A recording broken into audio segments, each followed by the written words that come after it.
I would say not necessarily. I would say that when you are in the classroom and you are seeing social interactions in classroom management, you can see things that may need to be looked at a little deeper. So describe that for me with Tanner. What was his classroom behavior like? His social interactions specifically. So Tanner struggled socially, partially, I'm sure, from moving.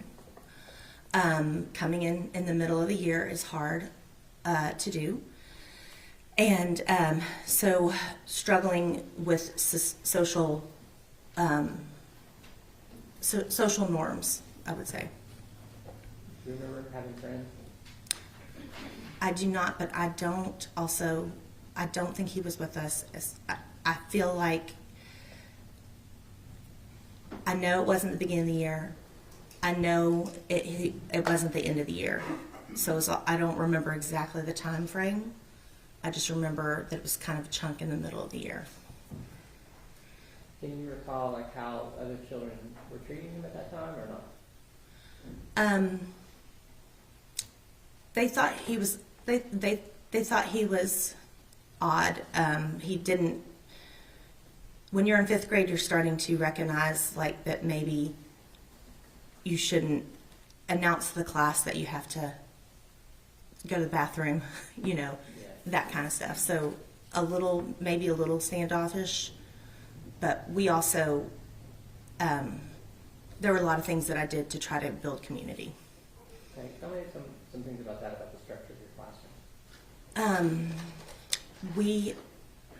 We did class meetings every morning, and which composed of a greeting, where we worked on making eye contact and greeting each other, and then we would do a one-word check-in so that people would know, hey, and people could expand if they wanted to on how they were doing that day, so that the class would know if someone's struggling a little bit to maybe give some space. And we would usually play some sort of little game in that little morning meeting. And did you think that structure that you had going, the routines you had going, were those helpful for Tanner? I couldn't say. I think that they were helpful. Morning meetings were something that I did for years, and I think they were helpful to my class. And you mentioned like one of the social norms he was violating was kind of blurting things out. Was that common? Yes. What about, did you have art and music in your class? Yes. Did Tanner react to either of those well? I can't remember specifically Tanner, but the children, we would listen to Disney soundtracks for group work, and then classical music for independent work. And that was just something that I would play lowly in the background so that it wasn't so distracting, like if you heard pencils dropping and things like that. Do you remember what your relationship with Tanner was like? I enjoyed being Tanner's teacher. You think he enjoyed you teaching him? I thought so, yeah. Did you ever see Tanner get upset? Actually, I don't recall, no.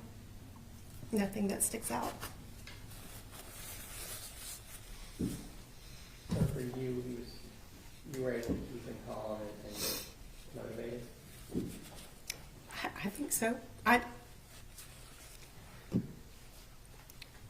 do remember when he left that the school he went to called us pretty quickly to ask what were some things that we were doing to help with classroom management. So I enjoyed I enjoyed being a teacher. It sounds like you put a lot of thought into it. Were you able to try to talk to the other teachers and try to tell them about your relationship with Tanner and what had worked well for you? Mm-hmm. I called them. Do you think Tanner knew that you loved him? I hope all of my kids know that I love them.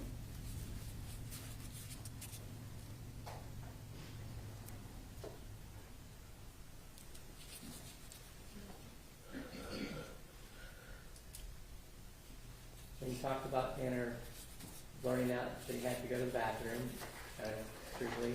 How'd the other kids take that? That held a little up for us? That was,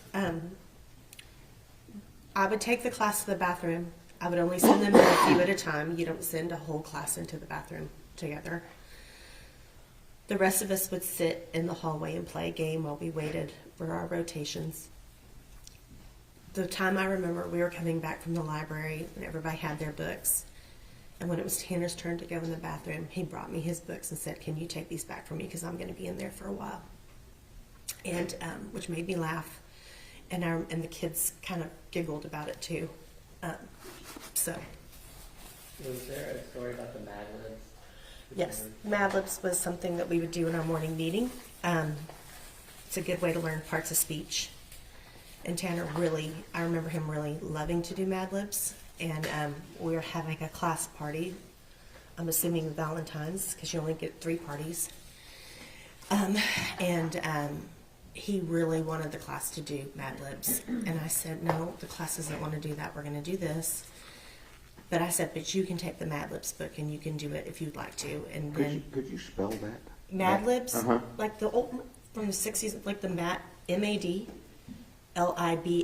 Okay. Mad Libs. I said that for her. Okay, go Okay. ahead.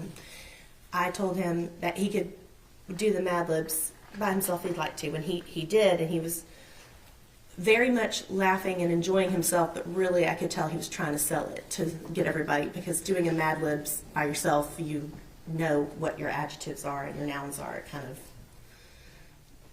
it's not as funny as when you're doing it with someone who has no idea what the story is. I remember Mad Libs.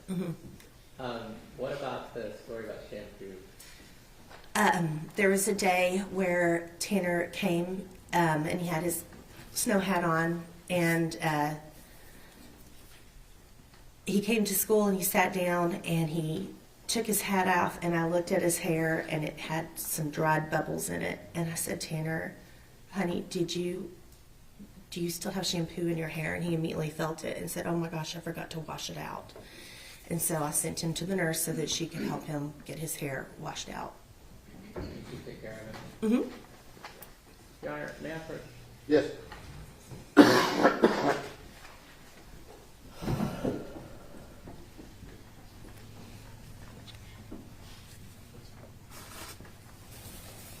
Your Honor, this is Defendant's Exhibit 70. Kristen, are you able to identify that for me? That is our class picture. And can you identify Tanner in the photo? Yes. Which one is he? He is on the second to the back row, and he is second from the left. Thank you. All right, move to admit Defendant's Exhibit 70 and publish it. Any objection? No objection, Your Honor. Defense Exhibit 70 is admitted, and you wish to publish to Yes. point the two jurors? Yes, please. Second row.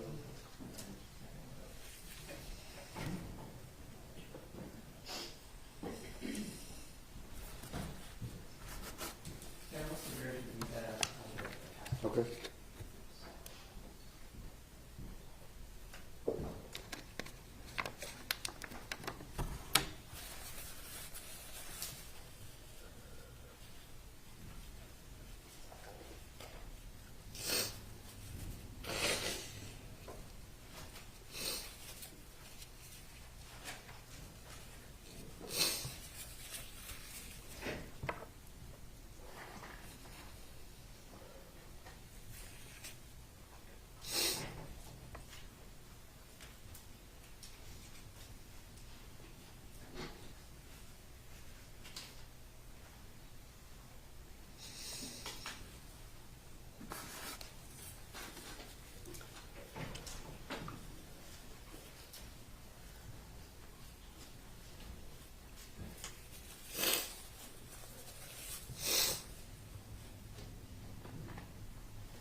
You pass the witness. Yes.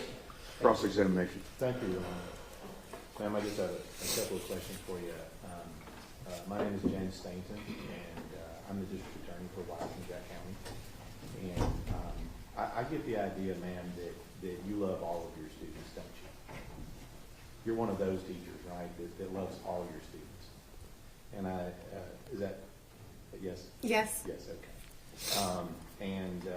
I get, even though, you said that you only saw Tanner for, it would seem like a few months in the middle of the year, is that right? Yes. But you put the same effort into him as you do to all of your students, don't you? Yes. Of course you do. And you said a little bit, and just to be sure here, it's not unusual for kids that kind of move in the middle of the year to have problems adjusting and socializing, is it? No, that's not unusual. Not unusual. But it seemed like that whatever you did for your students, including Tanner, like the morning meetings, you did that for their benefit to help them socialize. Right? Yes.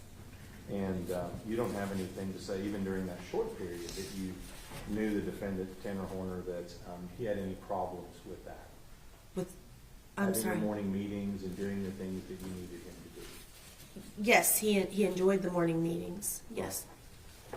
That's what I was asking. Okay. He was able to participate with the other students Yes. and communicate whatever you had asked as far as giving their one word. Mm-hmm. I'm assuming that's good, bad, or happy or unhappy. Is that right? Mm-hmm. And he was able to do that. Yes. That's what. Redirect. Nothing further, I think. May this witness be excused? Yes, sir. Yes, sir. Okay, hang on just a minute.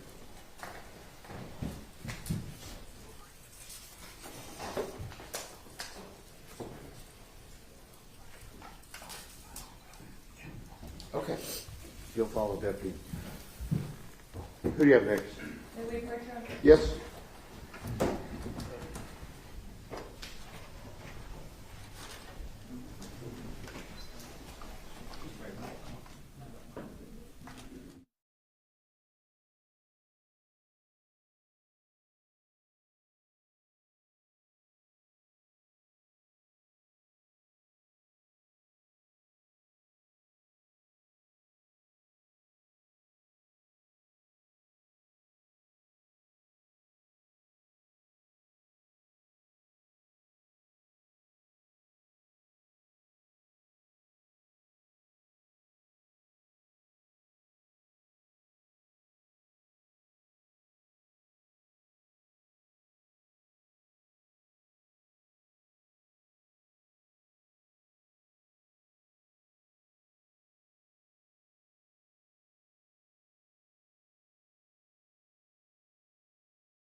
Okay. There's a rule of evidence that's in effect says you cannot be in court unless you're testifying. And once you have testified, do not discuss your testimony with anybody else except the lawyers. Okay? So we're going to ask you some questions outside the presence of the jury to start. Okay? All right, Ms. Anderson?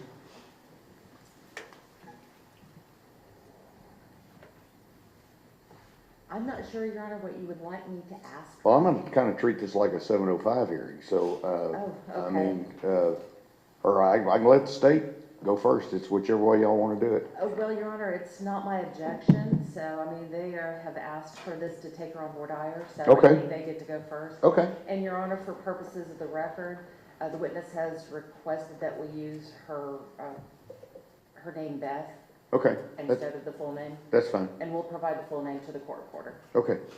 Mr. State. Thank you. Is it okay if I just say ma'am? Is that okay? Ma'am's good. I'm old. It works. Make sure of that. And ma'am, it's my understanding that you are a speech language pathologist I by am. training. Is that correct? That's correct. And as part of that, do you have a master's in speech therapy as well? Yes, I do. And I think there's something that you also get certified, you get your C's. I have, Is that right? What does that mean? I was the in-home facilitator for the autistic students. Okay. In-home facilitator. Yeah, What is that didn't tell you too Hang much, on, did it? hang on. Got to have one person talking at one time, so let him finish asking the question before you give the answer. Okay? Go ahead, Mr. Stain. I'll start. What is an in-home facilitator? An in-home facilitator works with the classroom teacher and works with there at the school to make sure behavior is being reduced in the proper manner, to make sure that that the student is there and learns, basically is what it is, without all the erratic behaviors interfering with the ability for them to learn. Plus, the rest of the students in the classroom don't want to be interrupted either. And then they also go into the home, work with the parents, set up a behavioral program so that the parents will know how to react to inappropriate behaviors. And then I also took certain students into the community to make certain that they understood how we behave in public. And then I go home. Okay. So let me ask you, as part of that, with regard to these students, do you do any testing of these students? Did you do any testing? Not for autism. That's the diagnostician. Okay. And you didn't? Did you make any conclusions from that testing as to what you were going to do with those students? That's correct. So you took what the diagnostician said and used your training to form a plan. Exactly. Plus, before I just jumped in there with the diagnostician's recommendations, I went to the classroom and observed. But you wouldn't be able to testify as to what a diagnostician recommended because you're not the diagnostician. That is correct. But you use their expertise in what you're doing. That's correct. Okay. And as it applies to the defendant, Tanner Horner, what type of, let me just ask you, what year did you first come into contact with him? I knew you were going to ask that. Either 2003 or 2004, somewhere around there. When was the last time you had contact with him? Probably the last month of school, the last month of school in December of either 2003 or 2004. And so you only had contact with him during that one school year? That's correct. And what school was that at? Azle Junior High. It was junior. And with regard to your contact with him, did you take the diagnostician's opinions and things and form some form of plan for him? Yes, sir. And was that you that did that or somebody else? That was me. That was you, okay. There are a lot of people involved when we do special education, so I want to make sure it's you. It was you? It was me. And from that plan, what are you going to testify to today as to your interactions with Tanner Horner? I have been asked to just talk about Tanner, how he was, his behavior, if I had difficulties with him, if I saw erratic behaviors. And I'll be real honest with you, Tanner was a great kid. Great kid. We enjoyed each other's company. He behaved. Now, sometimes when he was playing games, because I would take him with another student, and we would go out in the community and we'd, go to a park and perhaps play a game at the table, or go to a restaurant, learn how to order, how to sit and wait for that order to be served. We went out to my place one time because I had pet deer, pet deer. Okay. I'm going to ask you about it. No, just kidding. Go ahead.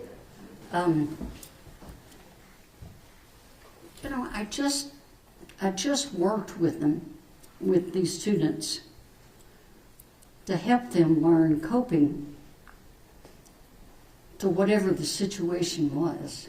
Because cognitively, you throw something in on an individual who has Asperger's, Tanner especially, you throw something out of the ordinary into his daily schedule and he's off. He can't adjust to it quickly. You need to slowly get him used to it, help him to think about what his behavior is going to be. All right, and so the summary of your testimony is only going to be that which with you saw him and That's observed correct. him. And so you're not planning on testifying about what the diagnostician said? And you're not planning on testifying about all the plans that you created from that diagnostician's recommendations? Would you repeat that? Are you planning on testifying about whatever the plans you created relying on those diagnosticians' opinions? Yes.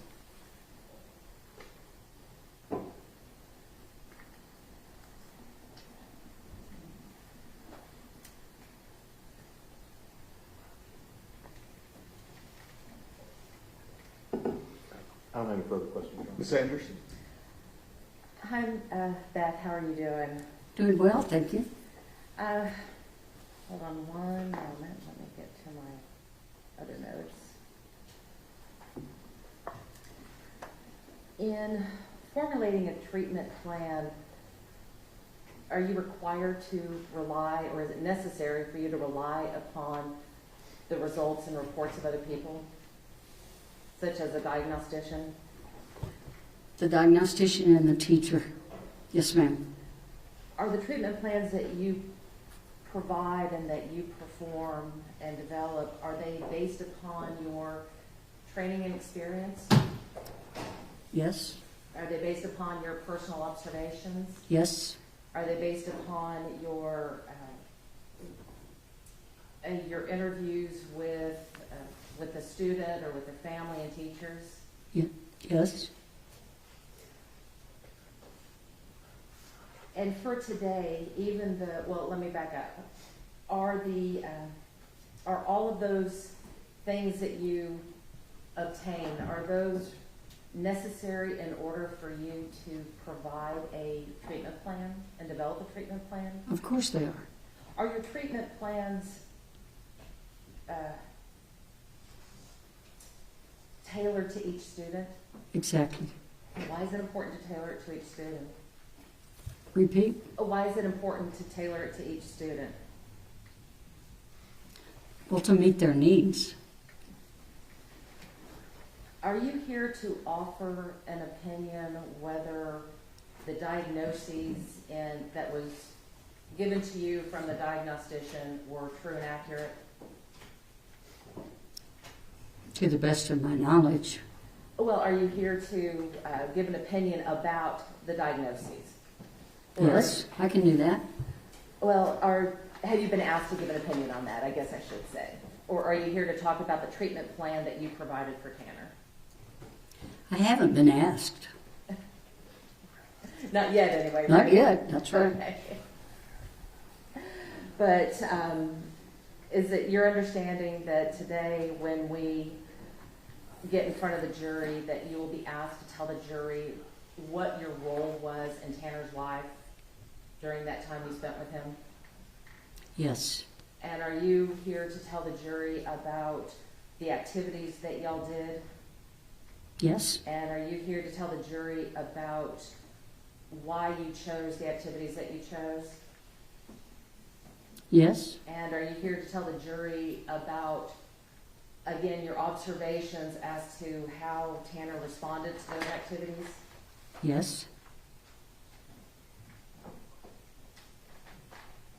I have nothing further, Your Honor. Anything else? Is there an objection? One thing I would object to is any testimony based on what another expert told her or anything else. Obviously, that would be hearsay and additional expert testimony based upon her experience. But if she's just going to offer her impressions of being around the defendant, I don't have any objections. I don't have any problem with that. I don't want her testifying from anything not in evidence that somebody else may have done. So in other words, she can't go into what the diagnostician's records or reports said. She can testify, I received the diagnostician's report, and as a result, here's what I did. I don't believe I was planning on going into that anyway. Then we're all on the same page. Okay. We are. and If Yep. I could have 2 shakes to run to the restroom. Okay. Anybody else?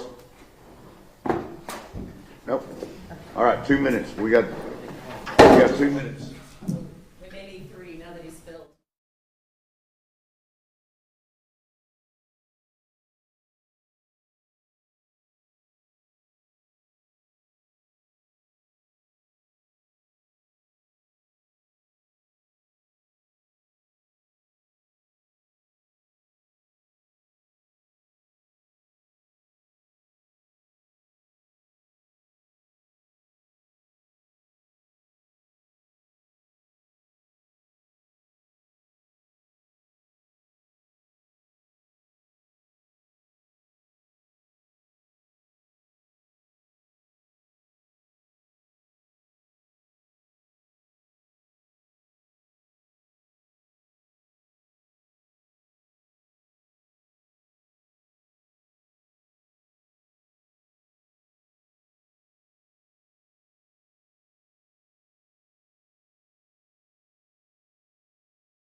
Okay.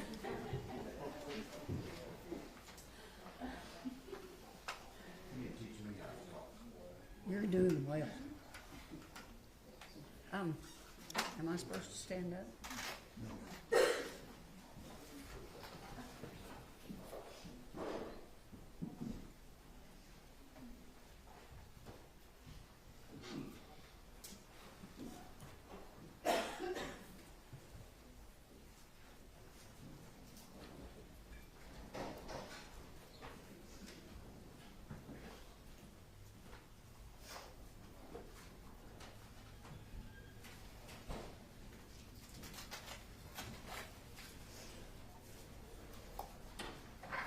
All right, everyone may be seated. We are ready to proceed. Ms. Abrams. Good morning. Morning.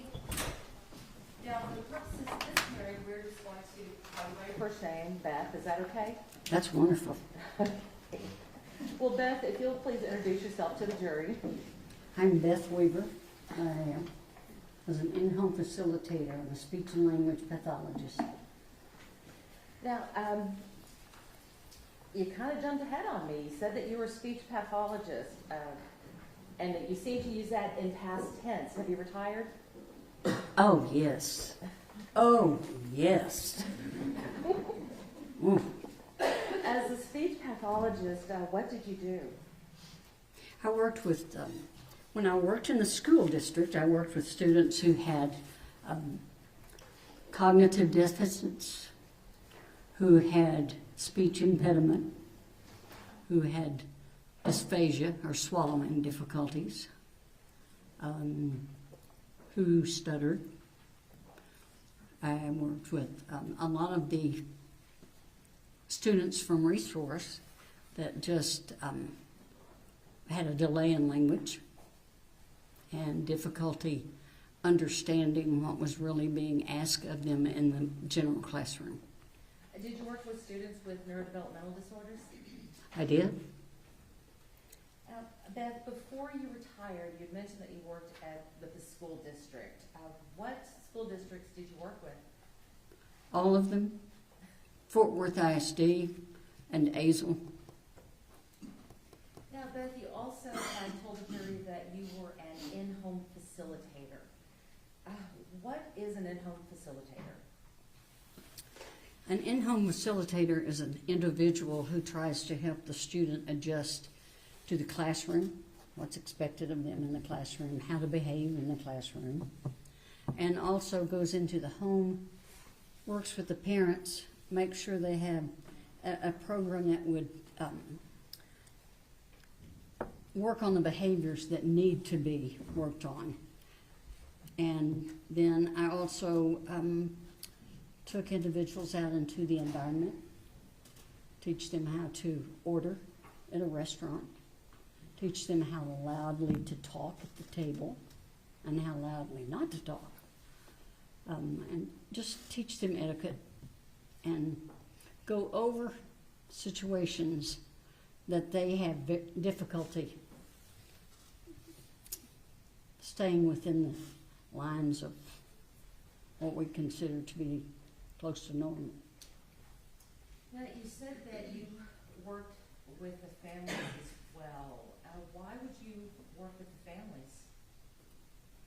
Because he lives there, and because that program that that student is working on in the classroom, the same type of reinforcement and the same type of punishment and the same type of results are expected out of the home also. What happens if you don't have that balance where you're working with you in one case where the rules are enforced and then going home and the rules are not enforced? How does that affect the efficacy of the program? It affects it for sure, because the student is at home much more than they are at school. I know that everyone thinks they're at school all day, so they're at school longer, but the effect of the home disciplinary actions affects what he's or she's going to do at school. If they get away with interrupting or whatever, losing their temper, getting their way, being a spoiled child, they're going to expect that very same behavior when they get to school at first. So it seems that this program that you develop isn't just a behavior modification for the student, but also for the people at home. That's right. You're on the approach? Yes, ma'am.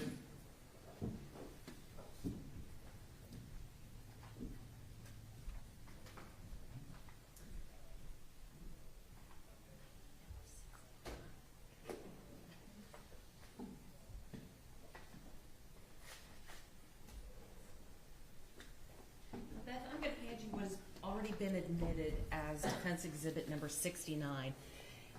If you'll just glance through those for a moment for me, and you can keep those up there.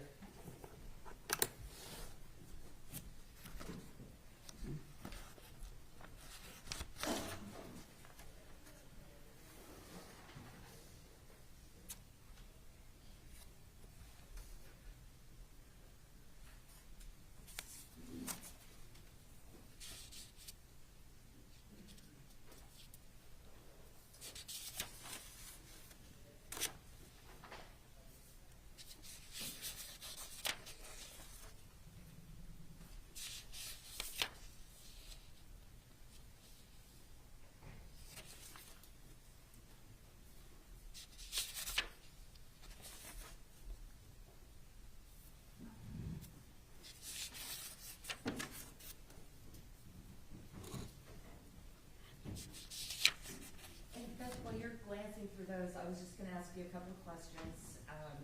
One is, as an in-home facilitator, did you maintain records of your visits with Tanner and his family? Yes, ma'am. And as you're looking through those records, I want you to tell the jury whether or not your records from your visits are contained in those records. Give me a minute. Yep, they sure are.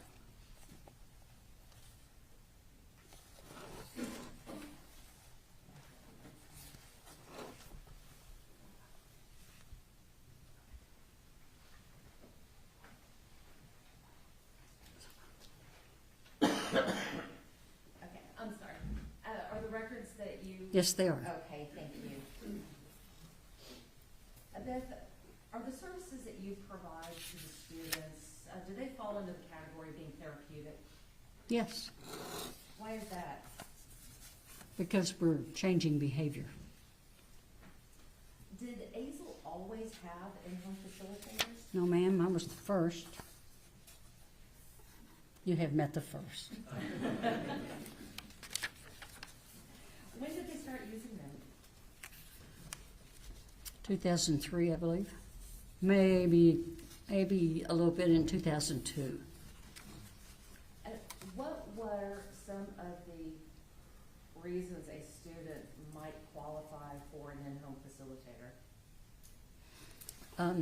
Behavioral issues. Let me just say, can I speak freely? Yes, ma'am.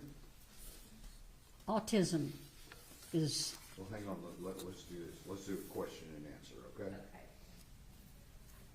Okay. At the time that Azel ISD started these programs, were they having a lot of autistic students in the school? Or did they have a lot of autistic students in the school? we had our share. Were there any difficulties that these students were having in relation to mainstreaming? Absolutely. The program that was started, was that started to help these autistic students kind of navigate school? Yes.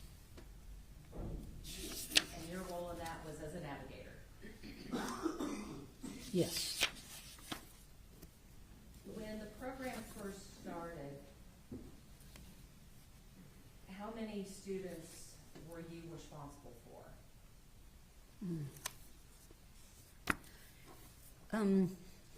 In the beginning, 7 or 8. As time went on, it grew into the teens. Now, Beth, what was the goal of the in-home facilitator program? Is to help the student control their behavior, to help the student understand why a certain behavior is necessary, to help the student navigate through life using the behaviors they have learned.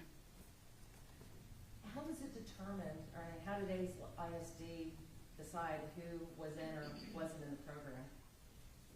They were tested by another individual, a diagnostician. And if they met the qualifications, then they would be admitted to the program? Yes, ma'am. Was Tanner admitted to this program? Yes, ma'am. All right, so you said that they would be seen by a diagnostician. Was it just a diagnostician, or were there other requirements that had to be met in order to be admitted into the program? Phew. What do you mean by other? Well, was it just one person, or did you have a team of people? Team. What other types of team members helped make that decision? The teacher would be involved, the diagnostician, the school psychologist, and the school counselor, and the speech and language pathologist.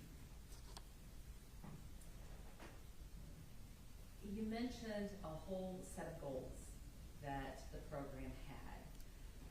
What did you do to help these students achieve those goals, to navigate? I worked with them on coping behaviors. I put them in situations that I knew would cause them anger or frustration so that we could work through that and let the student understand, oh, yeah, if I do this behavior, it's a whole lot better than the other one I've been doing. Now, you said that you had about 7 to 8 students. Did you have specific schedules for each student? Did you work with them as a group? Did you work with them one-on-one? How did that work? Most autistic students I saw on a one-to-one basis. And when they reached a certain level of behavior, then I might pair them. You know, I did put a couple or several together, and because that only enhances their ability to be around people and behave correctly. Now, Beth, I want to turn your attention to Tanner Horn. In your capacity as an in-home facilitator, did you ever provide services to Tanner? Yes. Do you recall what grade he was in when you first started the services? 7th grade, I believe. Do you remember how old he was? Lord, no. I don't know how old I am. And Tanner had qualified through all of the diagnostics to get into the program, is that correct? That is correct. Tanner had also gone to the Child Study Center and went through testing there.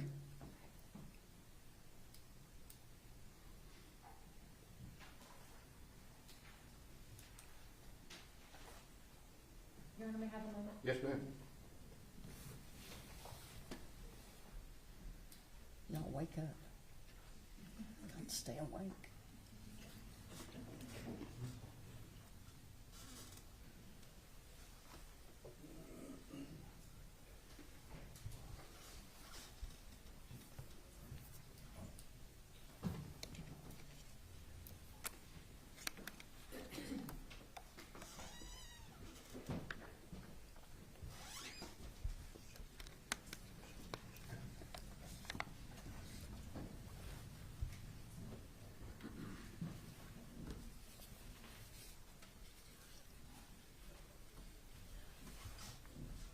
Can I clear something up? Can I clear something?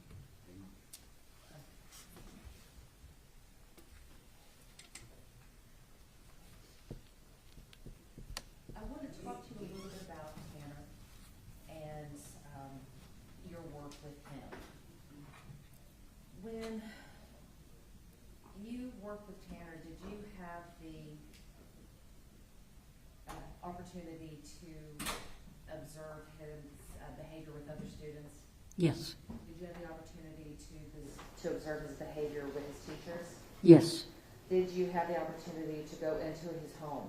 yes, Did you have the opportunity to not just go to his home, but meet with his mother and grandparents?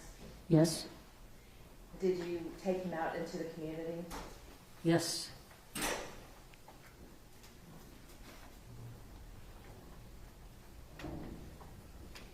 I want to ask you a little bit about your observations during these time periods. How would you describe Tanner's ability to recognize social cues? Social cues, did you say? Social cues, yes. Not good. Why do you say that? I mean, at times it was okay, but he just,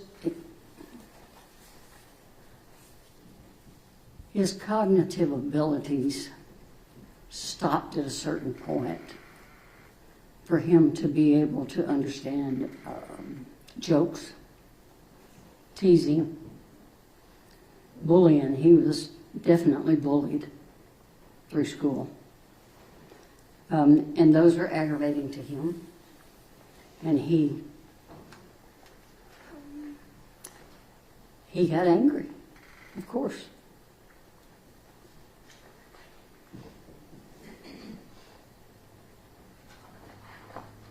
Did Tanner appear to be able to identify other people's emotions or feelings?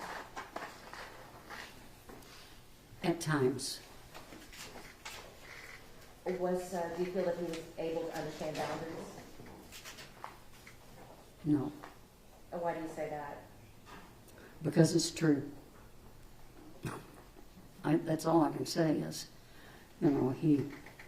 if he wanted to do something, and whatever he wanted to do was an item that belonged to someone else, it was difficult for him to understand that he couldn't use that item if they did not give him permission. Beth, I wanted to back up just one bit. As a speech pathologist, did you often work with students on the autism spectrum? Yes, And how can a speech pathologist help an autistic student? training for a speech and language pathologist includes cognitive, includes emotion, how someone interprets others' emotions and how they interpret what it is they're feeling inside of them. And we were trained in methods to do that. That's about all I can tell you. We were trained. So you had mentioned that Tanner had difficulty recognizing and following social cues. Is that uncommon with an autistic student? No, it is not. Now, Beth, what about concrete thinking?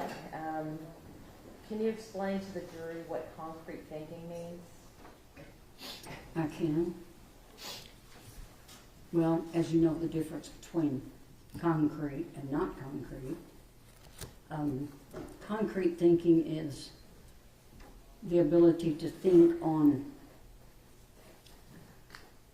what goes on in the immediate.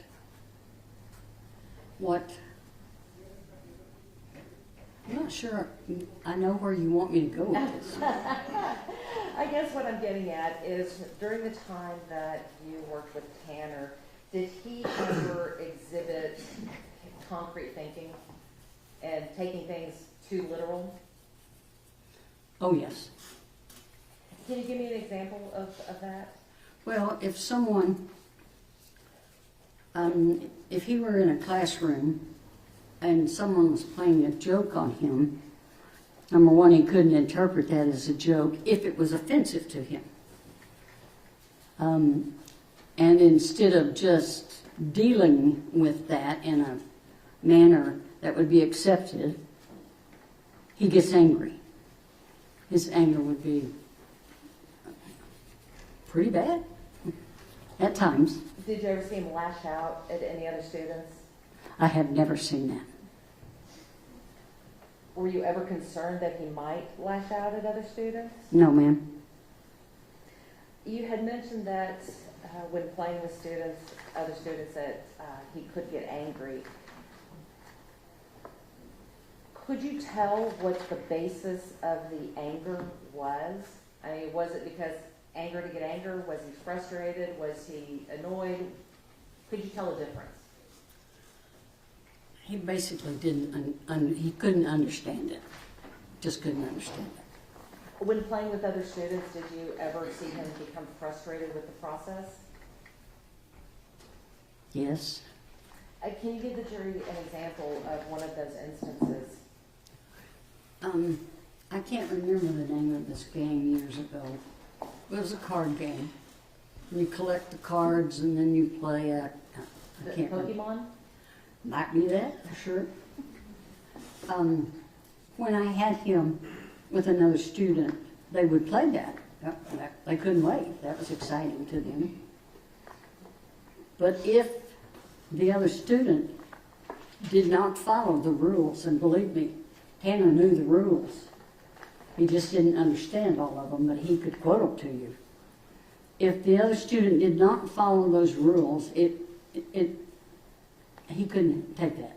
He just didn't understand that. No, you can't do that. I told you earlier, you can't do that. He needed the world to behave in the way he had learned the world was supposed to behave. That's not the world. Well, how important is structure? Terribly important. Why is structure terribly important? Because it's the same thing over and over. There's no change. Tanner had difficulty with autistic students have difficulty with change in general.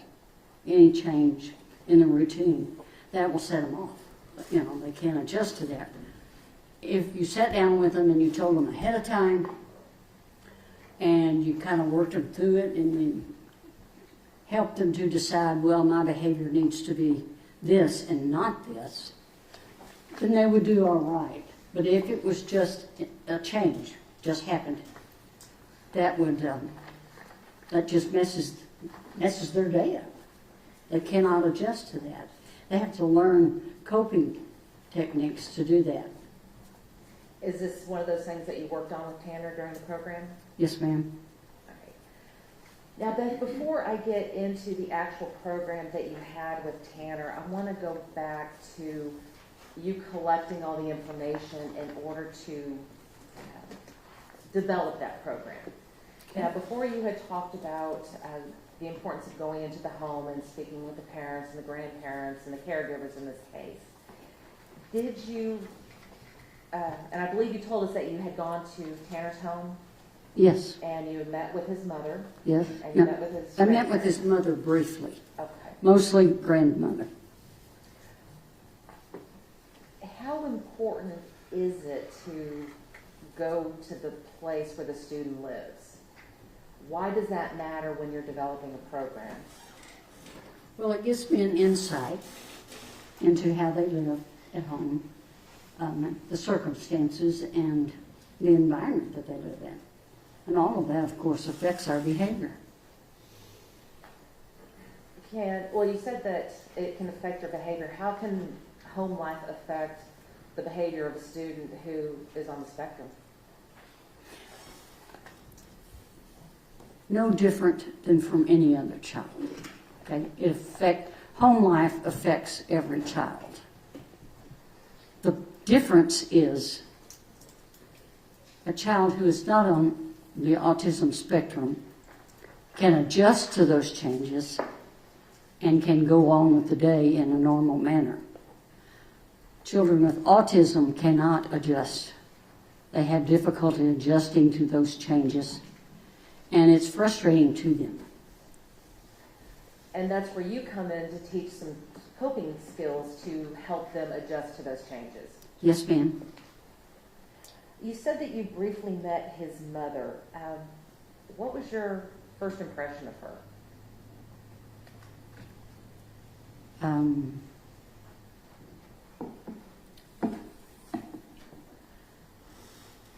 I did not feel like I didn't see any display of mothering. I didn't see that.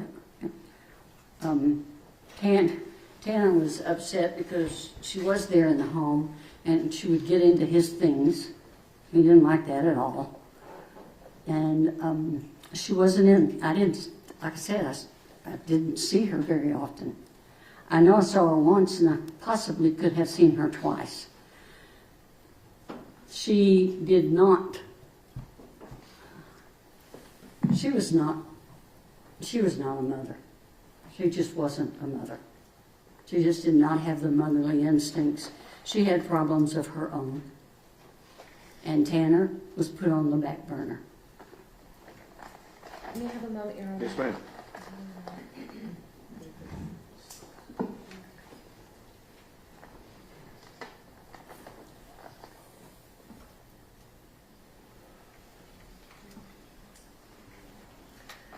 Now, Beth, I'm going to publish what has already been admitted as Defense Exhibit number 69. Do you recognize this document? I sure recognize that scribbling, yes. Is that your scribble? That's mine. Okay. You had mentioned that Tanner's mom was having some issues. Were there any concerns about her being in the home? Tanner didn't particularly like it back then. Like I said, she got into his things, moved things around. I mean, he had a routine, and he needed to stick to that routine. And with his mother being in the home, and it was a small home, with his mother being there, it just put a stick in his spokes. He just couldn't roll with it. Now, Beth, did the grandparents have any concerns with Tanner and the mom being in the home? Or I should say, I see you documented that there were concerns. Is that something that affected the stability of the home? You need to rephrase that. I think I do. That wasn't a very good question. No. I'll try again. Okay. Did the grandparents in this case have any concerns with the mom being in the home? I don't Did know. her presence cause any instability? For him, yes, but I don't know about the rest of the household. And in your records, you had documented that the mother had not always, or had been in and out of his life, and that he had moved several times during his youth. Yes. Why is it important to document that he had moved several times? Kind of seems like we're just repeat and repeat, doesn't it? It is important because anything that happens in a child's life affects them. And moving around is not stability. And it would be difficult to continue a normal routine in all different situations. Because, I don't know where they moved to. I don't know what that was like. He didn't either. He just had to go. Right, so moving on to some more of your records. You had noted that the influence of Tanner's mother being in and out of his life was an area of concern, and that the grandparents believe that his aggressive behavior stems from the instability with the mother. Were you able to observe anything to support these concerns?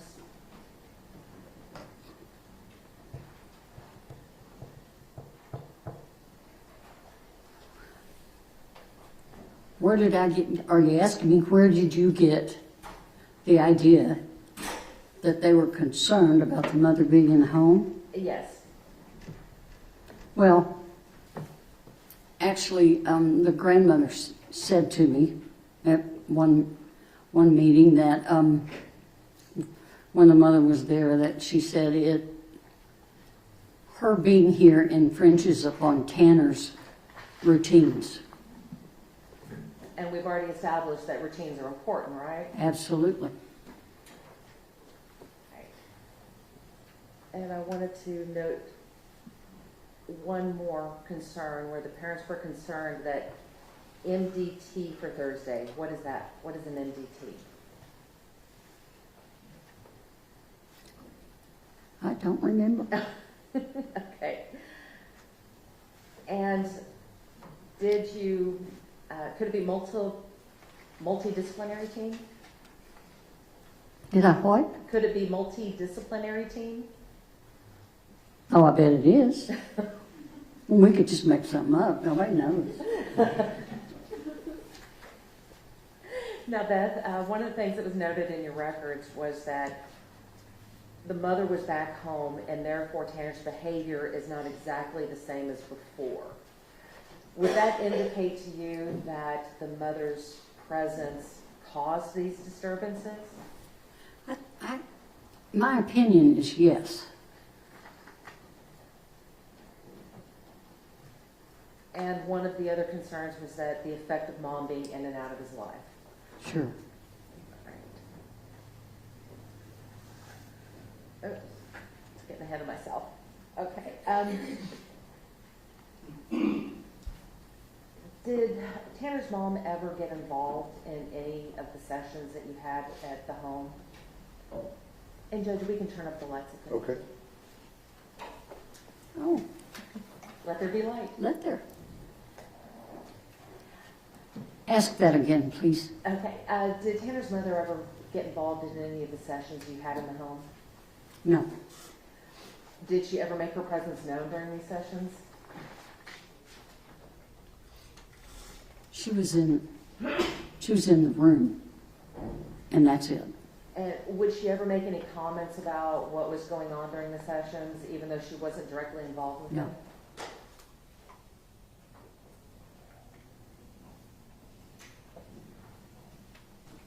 You mentioned his, in your records, you talked about how his behavior seemed to change whether mom was there or not there. Based upon your observations, do you feel that he was doing better with your program when she was in the home or out of the home? Out. Why is that?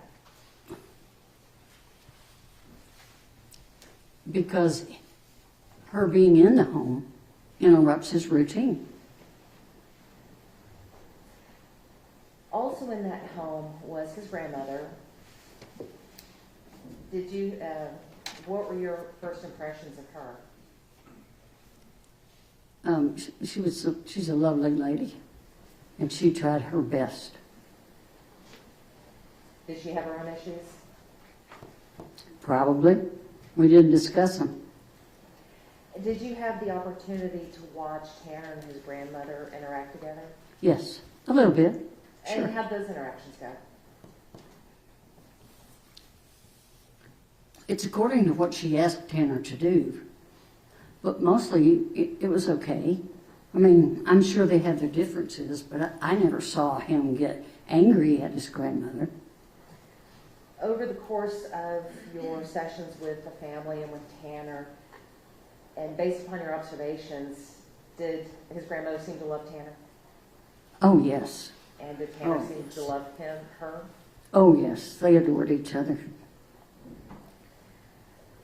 And did his grandmother seem motivated to try to help Tanner and to make sure that he gets the services that he needed? Yes. Do you think she was able to help the way she wanted to, or only the way that she was able to? I can't answer that for her. Hang on just a minute. Your objection's sustained. You don't need to answer that. I'm not going to answer that. Did you have the opportunity to meet his grandfather? Yes, I did. And did you watch the interactions between Tanner and his grandfather? Yes, some. What were those like? The grandfather was a little more demanding, a little gruff with him at times, I thought. Did you ever see him raise his voice or hear him raise his voice to Tanner? Yes, Did you ever hear him bark at him or snap at him? yes, Did you ever hear him say ugly things to Tanner? no. Just in an ugly tone.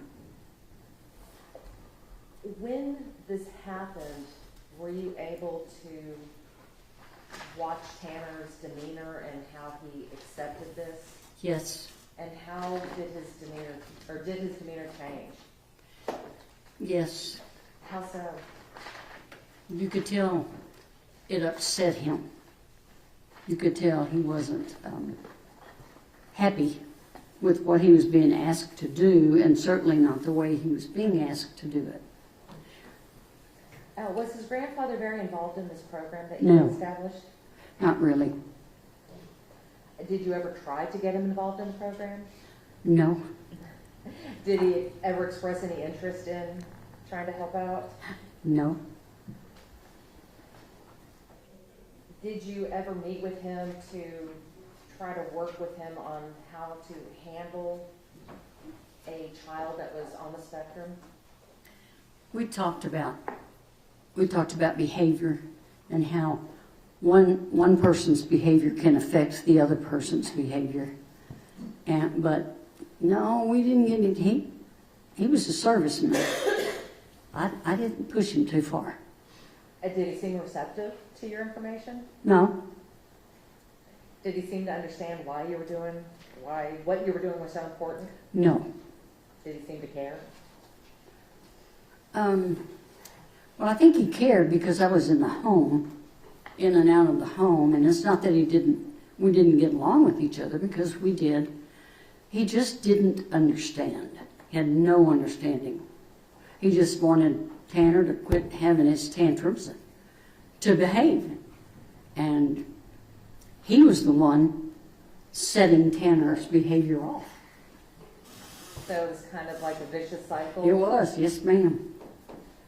And so you have to work not just on one, you have to be able to work on both of them? That's correct. And if one is not willing or receptive to Judge, I'll help. object at this point of leading. Don't lead your witness. If one person is not willing to accept the help, how does that affect the other? Well, the program can't work. Have you ever ridden a bicycle with one tire? It's a little difficult, and that's the way this works. So let's talk about some of the other parts of the program that you worked on with us. You had mentioned earlier about cognitive processing, and I think you also meant social skills. Mentioned social skills. Let's start with cognitive processing. What did you mean when you said cognitive processing? What I mean is, when we do a behavior, there's going to be a consequence.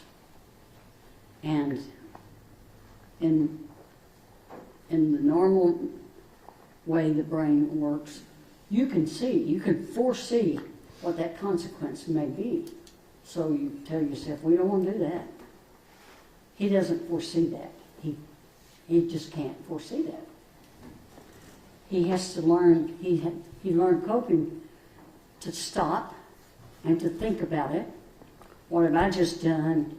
And if I do this, what's going to happen? And that's a hard process for anyone. They have to stop themselves in the middle of whatever is happening. But he couldn't project what was going to happen. So is cognitive processing, is that interrelated with the ability to problem solve? Oh, absolutely. And you mentioned that Tanner couldn't foresee consequences of his actions. Does that directly impact his ability to problem solve? It can, yes, and probably does in many ways. Based upon your observations of Tanner, could you see him attempting to work through the process to solve a problem? I could. He was getting there, let's put it that way. And describe that for me. He would stop. He would always look at me, and I'd just look at him back like, come on, let's think about this. You got to think about this. So he had learned, at least to stop what he was doing if it didn't feel like it was right. He didn't, in the beginning, he could not do that. Well, how do our emotions play into our ability to problem solve? How do our emotions? Yes, when we're talking about problem solving, you talked about cognitive processing, but do our emotions affect our ability to cognitively process? Certainly. And so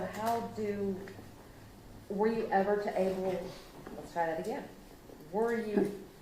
Did you ever see a situation where emotions, or Tanner's emotions, got in the way of his ability to problem solve?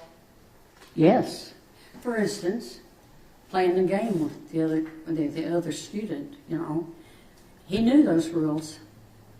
He knew those rules, and that student just broke the rules.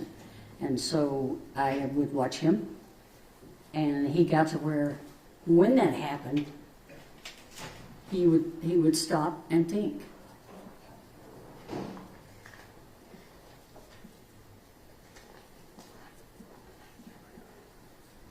Did you ever work with him on the importance of being able to compromise? Yeah. Why is that important?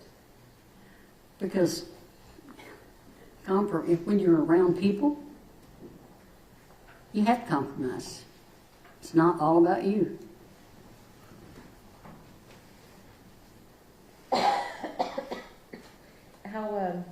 How did your sessions on compromise go with Tanner? Well, we didn't have. It's not like we had a session, okay, today we're going to do nothing but compromise. Mm-hmm.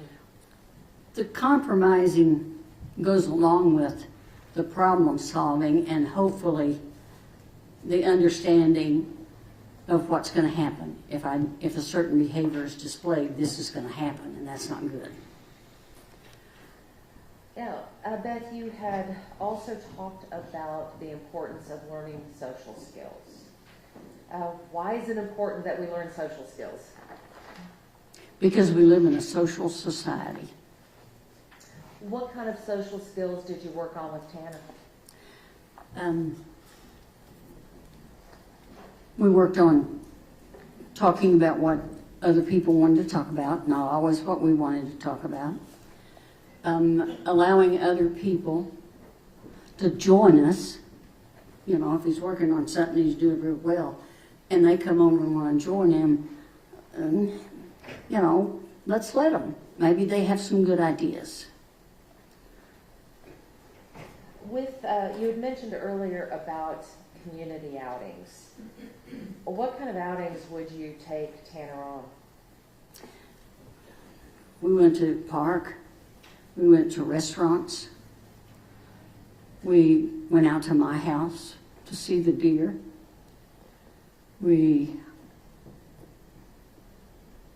That's about it. We went to numerous restaurants. Some that were quiet and some that had a more noisy environment. Why are these community outings important in your work? In my work? Yes, and your work with students. Because it helps them to learn to cope and to adjust and to accept what's happening around them without having a meltdown. Throughout these outings, did you see any improvement in Tanner's behavior and yes. his coping? Oh, yes. Yes, Tanner.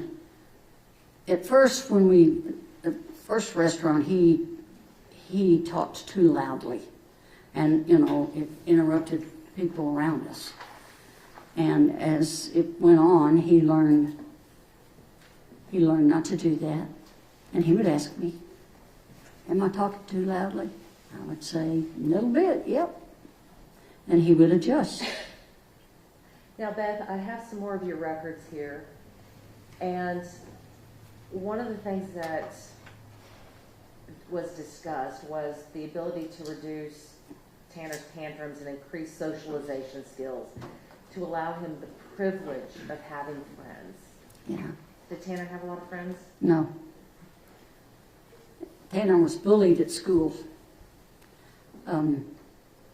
So, he might have had, I don't ever know of one, to tell you the truth, but hopefully he did have friends, but I don't know of a single one. Now, you had talked about taking Tanner out to eat.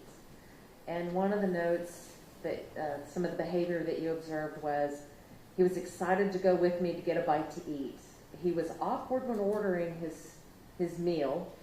He was not vested in any topic other than his areas of interest. I always initiated the conversation, and Tanner would respond, but did not perpetuate a stream of conversation. Right.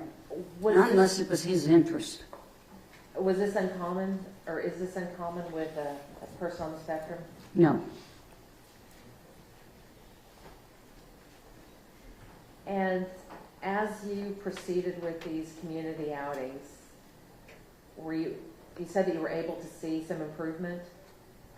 Oh, yes. And would that be noted by Tanner was being more talkative? Yes. He communicated better because he talked with us. And he just had an overall improvement, really, which is why I recommended him continue. And I'm not going to go through all of these slides with you, but I did have a question about these tick marks. What are these tick marks for? So, because when the jury goes back and takes these records back with them, I'd like them to be able to understand what it all means in there. It means he did well. It means he entered the conversation well. He added to the conversation. He initiated. He talked loudly. Now that one's not particularly good. But his turn taking was really improving. I was very proud of it. But in spite of some of these, he still had some issues. And again, the jury will be able to take these records back and look at them. But you noted that goals are showing good improvement and continue with the current plan. How important is it to continue with these plans? It's important. It's very important. Why is it important? To strengthen the coping skills that he's learned, and to help build his confidence that he is communicating with others. He's doing a good job. He's turn taking. He's just behaving well. At this point, you recommended that the school continue with the current plan. Do you know if that happened? I don't know for sure, but I don't think so. And what can happen if a person who is learning new skills, showing improvement, is suddenly taken out of that program? What happens to those skills? Well, I can't really say. It would be the individual. Speaking about our individual, he will either continue with what he's learned or it will go by the wayside. Well, let me ask you this. how difficult is it to transfer the skills that he is learning with you while in your presence in these semi-controlled environments? How difficult is it to take that and put it into another context where he may not be with you, may not be in a controlled environment? I guess the transferability of these skills. Yes. Well, at first it was difficult, but when he learns how to behave in a manner that is acceptable, then he goes on and he uses them. It was, in my opinion, it was very important that he continue. And I just don't think it happened. Now, Beth, it's been 20 years since you've had Tanner as a student. It's been over 20 years since you were his in-home facilitator. How do you remember him so well? I liked him. He was a great kid, and he was mannerly. Yes, ma'am, no, ma'am. I'm sorry I did that. I just had fun with him. He was a fun kid. Now, Beth, you understand that he has pled guilty to the offense of capital murder that involved a kidnapping. Yes, I do.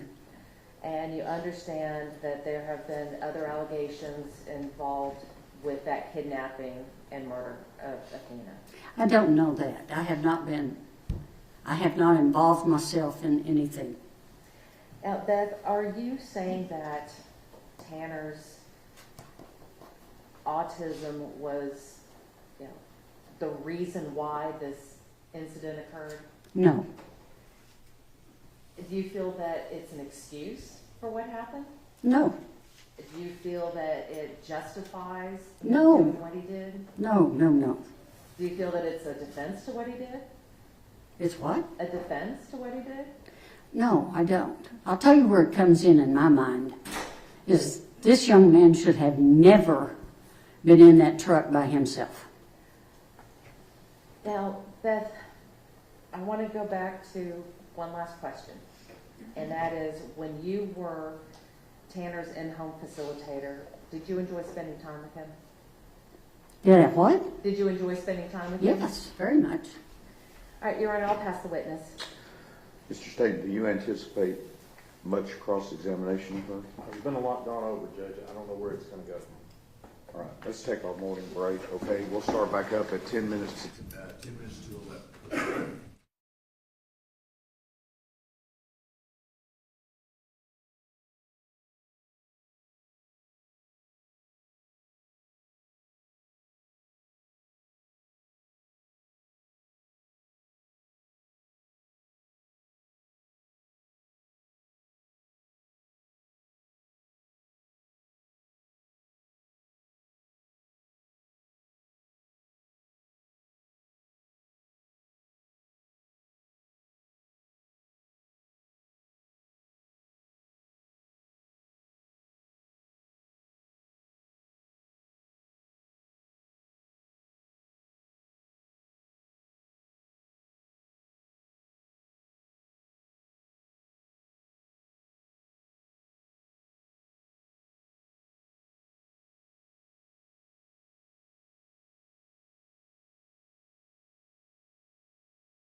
me, you're going backwards. You're backing up. Wait, Mommy, you're backing up? Beep, beep, beep.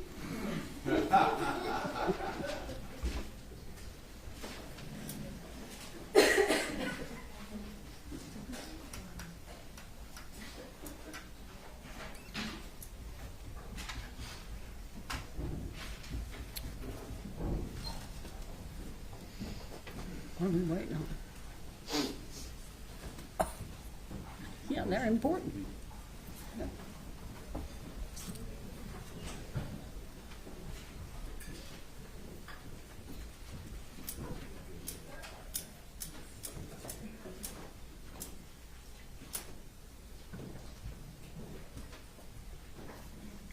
You know, everyone can be seated, and we can.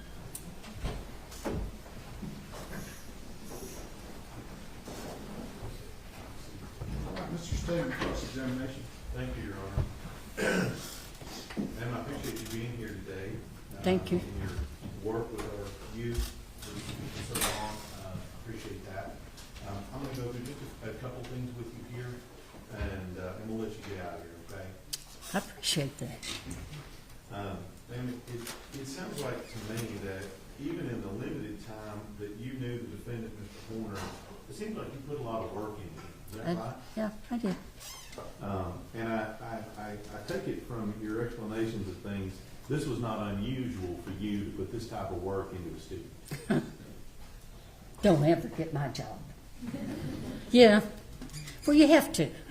You know, you learn to love them, and you want to do the best for them. Okay, go ahead. Is your microphone on now? It is now. Do you sing? I've been known to sing at times.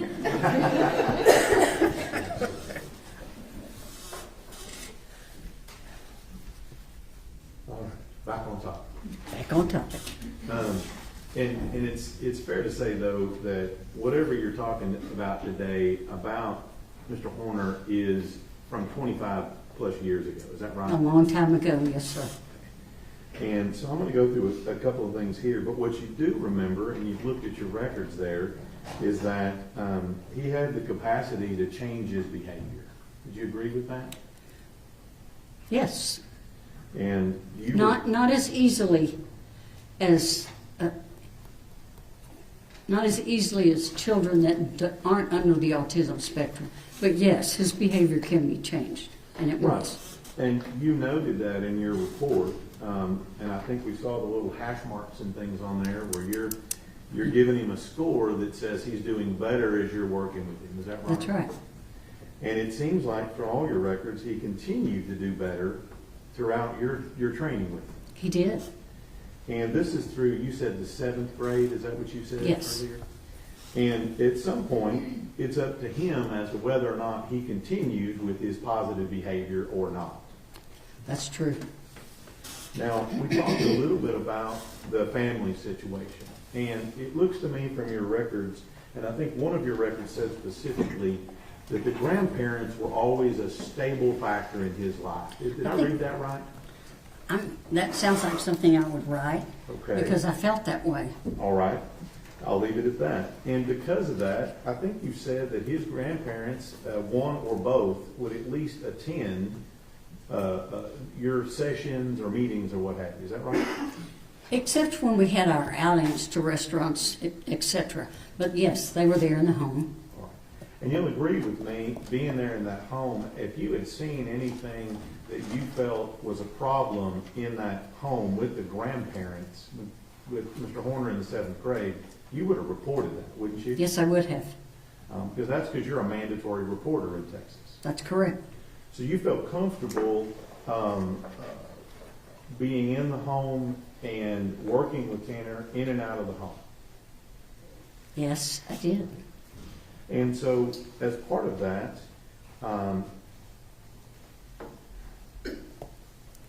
you said you taught him a lot of things about social cues, cognition, thinking, things of that nature, right? Yes, sir. Now, as part of your program, and correct me if I'm wrong here, but it seems like you're teaching them a lot about how they're supposed to act out in society. Is that right? That is correct. And this is not unusual for all sorts of kids with all sorts of other disabilities, not just autism. That's correct. And so in that vein, the things that you're teaching them is things on a basic level, like right and wrong. Is Yes, that sir. correct? So not stealing. Is that right? As far as behaviors go. Behaviors, of course. All the way down to what voice level you're supposed to use in a restaurant. Yes. And those are those things that you are ingraining in them and giving them examples and showing them the right way to act. Yes, sir. And in this particular case, even though you had a limited experience with Mr. Horner, you've indicated that he understood and had the capacity to make those right decisions. Correct? Yes, if I understand what you're asking. Well, I guess you said a little bit that that if given your skills and given your training, that he had the ability to stop what he was doing if he didn't feel like it was right. That's what you said a minute ago. Uh-huh. And so you're teaching him what is right and what is not right. When it comes to him, yes. To him, of course. And at some point during that, you indicated that he was able to improve, and I think you said he was getting there. He was. He sure was. That's right. And that he can do these things, correct? He has been informed. Whether or not he applies it, that's up to him. But yes, he had learned. Now, went over a lot of things. I'm trying to catch up here.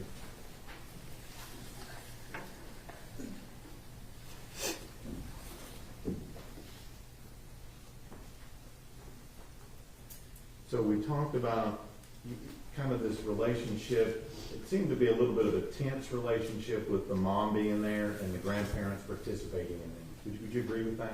I would. But even though that was going on, we still had the grandparents being active in his life. Absolutely. And this is not the first time you've had grandparents raise a child, is it? No.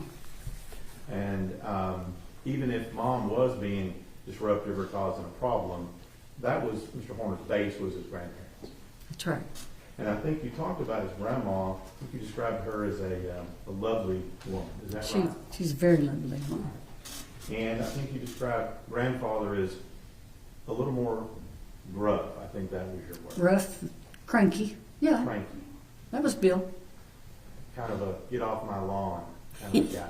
Yeah. Is that what you're talking about? Yep. And given his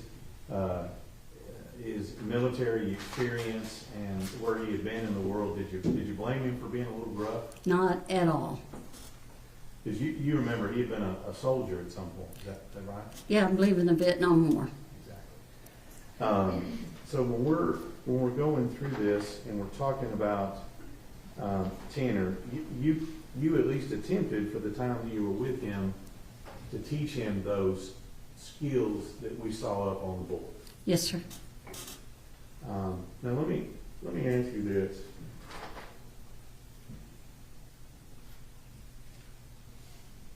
You also said that you taught him manners, right? And you appreciated his good manners. I think that was right, wasn't it? I don't know if I said I taught him manners or not, but I taught him how to behave, was trying to get into his head how we behave in public. Right. And I think you said that he was a yes or no, sir, yes, ma'am, no, ma'am. Absolutely, but he came to me like that. So he had some pre-training on how to act. Yes. But you also said he had the ability, when he had done something wrong, to say he was sorry. That's right. Now, in this particular case, you said something earlier, and I want to ask you about it. You said that Tanner should have never been in that truck. Is that what you said? That's exactly what I said. And I guess I need to know. Alone. Alone. So I guess what you're saying is that he shouldn't have been trusted to be in that truck alone. Right. And that's not to say that he couldn't do that job and do it well. That's to say, when circumstances don't follow the norm for him, cognitively, he can't, what he's telling himself is, just fix it. Let's just fix this. And sometimes his fix is worse than the problem. Right. And what's your understanding of what he initially did to Athena Strand that precipitated this event? What's your understanding of that? Well, from the news, back when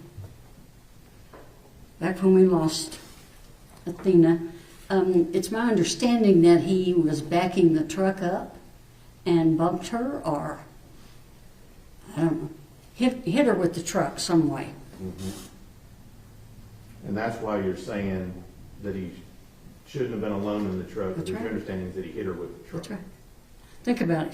If another adult had been in that vehicle with him, the outcome would have more than likely been very different, and we would still have little Athena. You understand, if the fact is that he did not hit her with that truck, that creates a whole different situation. He didn't? If the evidence is that he did not hit her with that truck, and that did not happen as you understand it, that changes your opinion on things, doesn't it? Well, it doesn't change my opinion, because my opinion will always be he should have had another adult in the car with him, in the vehicle with him. What it does, it makes me wonder what the whole thing was about. Why? And you're not telling us today that his autism had anything to do with the criminal offense in this case. With the outcome, you're going to have to ask that a different I way. mean, are you saying that his autism caused him to kidnap and murder this child? No. I'm saying it did not. That's what it's Read, Rick. Very briefly, Your Honor. Oh, no. Beth, I only have that many questions, okay? Do you think that Tanner would have been able to make the changes that you noted without intervention? No, I don't. Do you think he would have been able to maintain those changes that you saw over the 1 year that you dealt with him without continued intervention from someone like you? It would certainly be a disruption in his ability to carry on with it, yes. When the state asked you about teaching Tanner the ability to know right from wrong, were you talking about his ability to make the right decision in problem solving? Yes. And does that go back to his inability to foresee his consequences or the consequences? Exactly. Okay. That was 4 questions, so I still have 1, but I'm going to give that time back to the judge. I have no further questions. Mr. State. Hallelujah. Nothing further on. May this witness be excused. No objections, Your Honor. You're done. I'm done. Well, I can't What's that? say I enjoyed it, but y'all have a good day. What's your step? All right. Let me see counsel.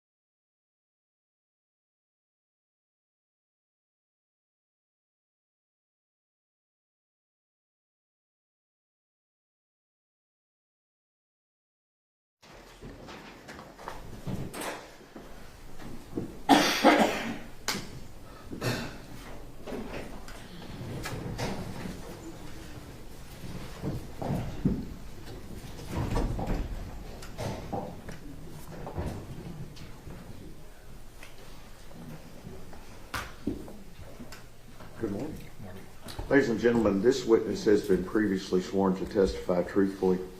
And if you get to the point, doctor, where you need to approach the board, please feel free to get up and walk around. Very Okay? good. Thank you, All right. sir. Mr. Goebel. Thanks, Dr. Lewine, would you introduce yourself to the jury, please? Good morning. I'm Dr. Jeffrey David Lewine. I am a neuroscientist by training, so I'm an expert on the brain. Okay, can you, tell me a little bit more about what neuroscience is?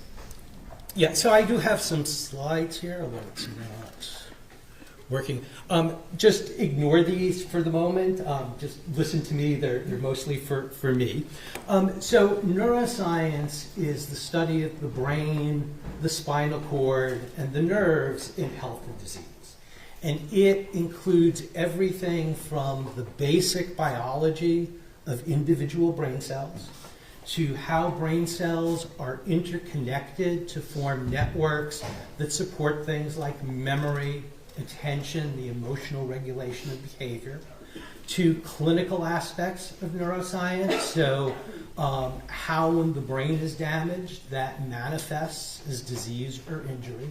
And then finally, the techniques that we use to look at the brain. So things like magnetic resonance imaging, MRI, PET imaging, something known as positron emission tomography, and also electroencephalography, EEG. These are all methods that we can use to give us insights into the structure and function of the brain. Let's talk a little bit about your qualifications to do that type of work and to give those opinions. What's your education background? Yeah, so I actually have bachelor's, master's, and doctoral degrees in neuroscience from the University of Rochester in upstate New York. I was then a postdoctoral fellow in neuroscience and biophysics at Los Alamos National Laboratory. They got lots of people working on bombs and things, but they actually have a very large biology group, and neuroscience was part of that. And are there particular areas of neuroscience that you specialize in? Yeah, so I am generally recognized for my work in different types of imaging technologies. So again, MRI, PET, EEG. I do work on a number of conditions, most notably autism spectrum disorders, traumatic brain injury, epilepsy, and post-traumatic stress disorder. And where do you currently work? So I wear lots of different hats depending on what day you find me. So I am the Chief Executive and Chief Scientific Officer of the Center for Advanced Diagnostics, Evaluation, and Therapeutics, located in Albuquerque, New Mexico. Cadet is involved in the development and evaluation of new diagnostic tools and new therapies for autism, PTSD, and traumatic brain injury. I'm also the CEO of Neuroscience Expert Consulting Services of America. That is the small business that is involved in legal work, in this case here. I am an affiliate professor of translational neuroscience at the Mind Research Network, also in Albuquerque. MRN was established by a $60 million grant from the United States Congress to look at brain structure and function in health and disease, especially psychiatric disorders. I have faculty appointments in neurology and psychology at the University of New Mexico, and I'm also the director of research for a small pharmaceutical company, Beyond Barrier Therapeutics, where we're developing and testing new therapies for traumatic brain injury and something known as organophosphate poisoning. Are you a medical doctor? So I am not a medical doctor, I'm a PhD. So you're not here to specify to a diagnosis for Mr. Horner, any particular condition like a doctor would do? That's correct. So I don't do diagnosis. I'm involved in the science of treatment, but I don't do direct treatment. I don't prescribe medication. I don't do diagnoses for individuals. Okay, so for this case, you're here to use your expertise as a brain scientist, for lack of a better word, to talk about Tanner's brain. Yeah, I was explicitly asked to use the technologies that are available in neuroscience to get an understanding as best as possible of Tanner's brain structure, brain function, and to, based on putting that within the historical context of the information that we have on him, to try and understand what might have caused these abnormalities in brain structure and function. And is there any kind of independent evidence that you're qualified to integrate the types of information you'll be talking about here today? Yeah, so I do this type of integration of methods on a daily basis.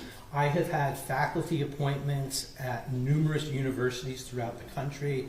I've had appointments in the Department of Radiology, appointments in neurology, psychiatry, psychology, even electrical engineering and computer science. So I've got a very broad background in neuroscience and integrating various different types of information. And do you present your research at scientific meetings? Yeah, so I have done invited presentations at more than 100 different national and international scientific meetings. What about publications? Have you been published? Yeah, so I've got over 75 peer-reviewed publications. I'm the co-author of a textbook on functional brain imaging. And how is your work funded? So my work is predominantly funded through research grants. So I've had funding from the Department of Defense, National Science Foundation, National Institutes of Health. I currently have a $2 million contract with Special Operations Command of the Department of Defense for developing and evaluating a new therapy for traumatic brain injury. And just earlier this week, I submitted a application to the Advanced Research and Project Agency for Health for $40 million to examine post-traumatic stress disorder. Do you do mostly legal work? So legal work is about 40 to 50% of my effort. Mostly I'm involved in doing these grant types of things. So again, evaluating new therapies, developing new therapies. I do some legal work. It's split between civil work and criminal work like this. About 60% is civil work, 40% of that is the criminal work. So, have you ever testified as a neuroscience expert in court before? Yes, so I've testified to my neuroscientific opinions. You know, I don't want things being displayed here that are not in evidence. Right. Okay? Yes. Okay, again, this is stuff that's not admitted into evidence. I mean, there's stuff on the board here that is not admitted into evidence. I think all of that would be on his CV, so we can go ahead and move to his at that part.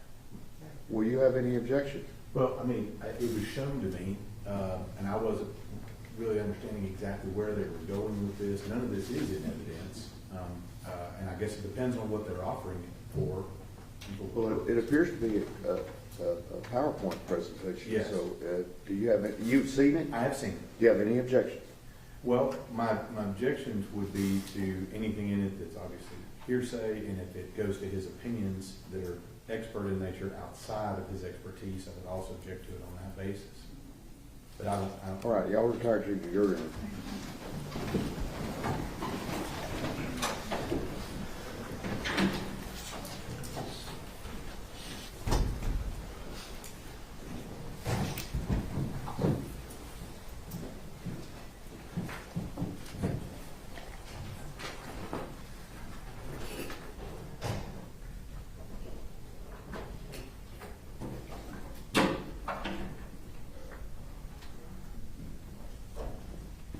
Everyone may be seated. I didn't mean to cut you off, but I mean, he's flicking the deals, and I'm like, wait, what's going on? So. Well, with the other experts, I'd introduce the CV first, but nothing on here is going to be contained on the CV so far. Well, but I mean, he's testifying, and like this, I've been recently awarded $1.5 million from the Special Operations Command.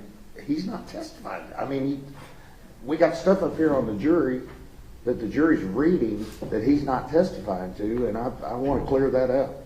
So with this PowerPoint presentation, is there anything in here that the state is going to object to?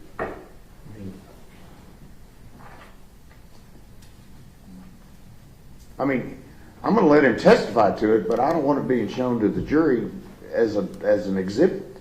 Okay. That's the last screen with anything about his career. Okay. The rest of it is the materials that we provided yesterday and today. Okay. His finding. It's based on the radiology report of Dr. Bono and the PET scans and the EEG scan, and then the quantitative analysis that Luan did himself. Okay. Well, some of the stuff, I mean, we didn't go over all this stuff in the 705, if I remember correctly, but there's stuff in here about he's making assessments as a defendant as to what his toxic exposure is, what it's from, his neurodevelopmental disorders, which he can't diagnose. That comes from somebody else. Well, but I'm assuming he relied upon the other reports that have been testified to. Is that correct? Yes, sir. Okay. That's correct, but he's not able to make any form of diagnosis and make any conclusions that Mr. Horner is suffering from any of these. He doesn't have that ability. Well, that's already been testified to, so he can rely upon it.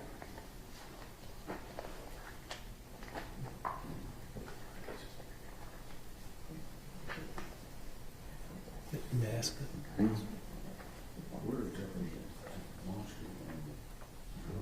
Yeah, I mean, if it's going to be, are they offering it just to be demonstrative, to just show certain things, or are we trying to admit it actually into evidence? What do we? This is just demonstrative evidence. We have his 3 reports we're going to move to enter, and we have his CV. It's already been entered into the record, and we're going to move to enter it for all purposes. Okay. And Do then you have any objection to that? I don't think so. Okay. I had no intention of putting in every, well, I mean, the images he's going to use. I think the report itself probably contains. As long as we're going to introduce it so the jury can have it if they deliberate, I'm good I'll do with the it. next thing. Okay. All right. All right. Is that okay? Oh yeah, absolutely. All right. Sorry. Demonstrative. I mean, I'm going to say demonstrative only on this as far as the power. Yeah, this is demonstrative only. I don't intend to just go back to the jury. That's why I supplied it to him. But we will mark it. We'll introduce it for purposes of the record. We can absolutely. Sure. Okay, I'm good with that. I just want to make sure I understand. So, information about toxic exposures that's in reports that I have read, am I allowed to? I would it's- next ask you to identify these, which will be your 3 reports and your CV. And that came from Dr. This is the one. Speck, correct? Yes. Okay. So- You can rely upon Speck because he has testified in front of the jury. So Dr. Davies has not testified yet. He did a formal report. Yes. Am I allowed to talk about his Here's one that observations? we did a 705 on already. You are allowed to testify that you received a report from Dr. Davies, but don't go into the report. Okay. Okay? Would that include anything that he's going to testify as potential conditions and results with regard to the defendant that he took into consideration and make it, I mean. You may testify that you received a report from Dr. Davies that you relied upon, but do not go into anything involving the contents of Dr. Davies' report.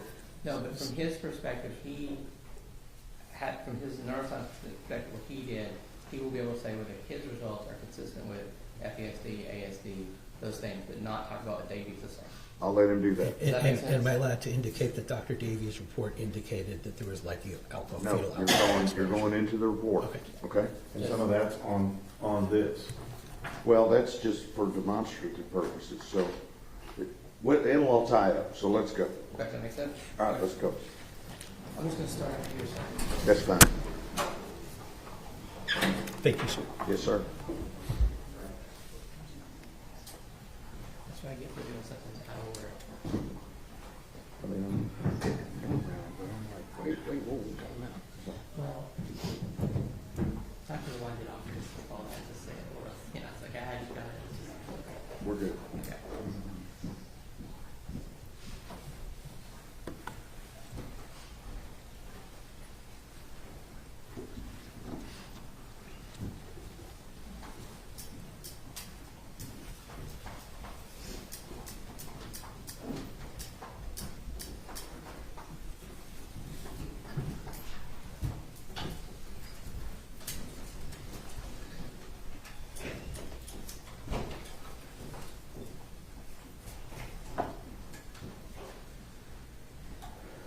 Everyone may be seated. We're ready to proceed. Mr. Cole. Dr. Lewine, is Defendant's Exhibit 50 a true and accurate copy of your CV? Yes, sir. Your Honor, that was previously admitted to the record. I move now to admit it for all purposes. Any objection? No objection to the State's Exhibit 50 is admitted for all purposes. Dr. Lewine, is Defendant's Exhibit 71 a true and correct copy of your MRI report? It's the brain integrity check MRI report, correct? Okay. Your Honor, I move to admit that at this time. I'm sorry. I would move to admit that report at this time. 71. Any objections? No objection. All right. Defense Exhibit 71 is admitted. Dr. Lewine, is Defendant's Exhibit 72 a true and accurate copy of the EEG, MEG physiology report? Yes, in this case, it's just EEG, so the BIC EEG report. Okay. Your Honor, I move to admit Defendant's Exhibit 72 at this time. Any objection? No objections, Your Honor. Defendant's Exhibit 72 is admitted. Dr. Lewine, is Defendant's Exhibit 73 a true and accurate copy of the PET report? It's my PET report, correct? Yes. Your Honor, I move to admit Defendant's Exhibit 73. Any objections? None, Your Honor. Defense Exhibit 73 is admitted. Thank you, Your Honor. Your Honor, we're going to one more question. Dr. Lewine, did you review any other materials or records in preparing your report or preparing the testimony? Yes, so I reviewed extensive records and also a number of expert reports.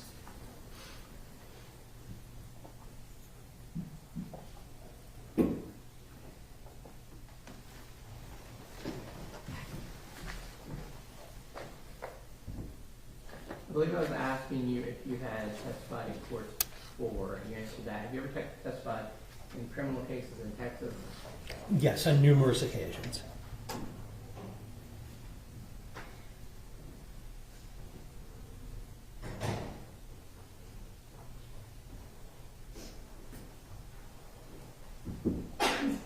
And I believe we have a PowerPoint presentation that we're just going to be using to help explain your testimony to the jury. Yes, I'm going to go down here and go into a little bit of professor mode here for a little bit. The pointer doesn't work very well, so it's a little bit easier if I'm down here directly. Can you all hear me okay? Perfect, thank you. All right, so can you start by giving us a little tutorial on neuroscience and what the relationship is between the brain structure, the functioning, and behavior? Yeah, and so in order to understand what we're seeing in different imaging techniques, I need to give you kind of a little quick tutorial on the brain, how the brain works. And so the brain really is the basis of all complex behavior. It controls how we interact with the world. It controls how we interact with each other. And when we think about the brain, so the brain is composed of different types of cells. The most important one are the neurons. So the neurons are the computational units in the brain. And they basically have three parts to them. They have the cell body, which is the command center. They have the dendrites, which is how signals get into the neuron. And then they have the axon, which is how signals get out to the neuron, go over to the next cell. And so the cells are basically interconnected with a little space here known as the synapse. And your brain has about 80 billion brain cells in it, 80 billion neurons, and about 100 trillion synapses in it. So it's an extraordinarily complex system. And again, it's got the computational units, the cell bodies, and they reside in what's known as the gray matter. And then they have the axons, which interconnect to different cells. That's what's known as the white matter. And so you're going to hear about me talk about gray matter and white matter as we go on. And sir, I apologize, that is my glucose sensor alarm going off, and I thought I turned it off, but I didn't. It's going to beep. Can I go in? No, you're fine. Just let it beep? Yeah. Okay. Or can you turn it off? I can't turn it off. Why don't you go turn it off? Okay, my apologies. I thought I had.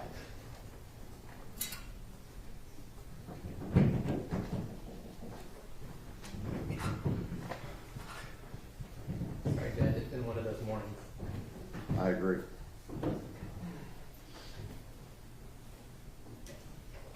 Thank you, sir. My apologies. Yes, sir. Mr. Coble, you may continue. Dr. White, can you pick up where you left off, please?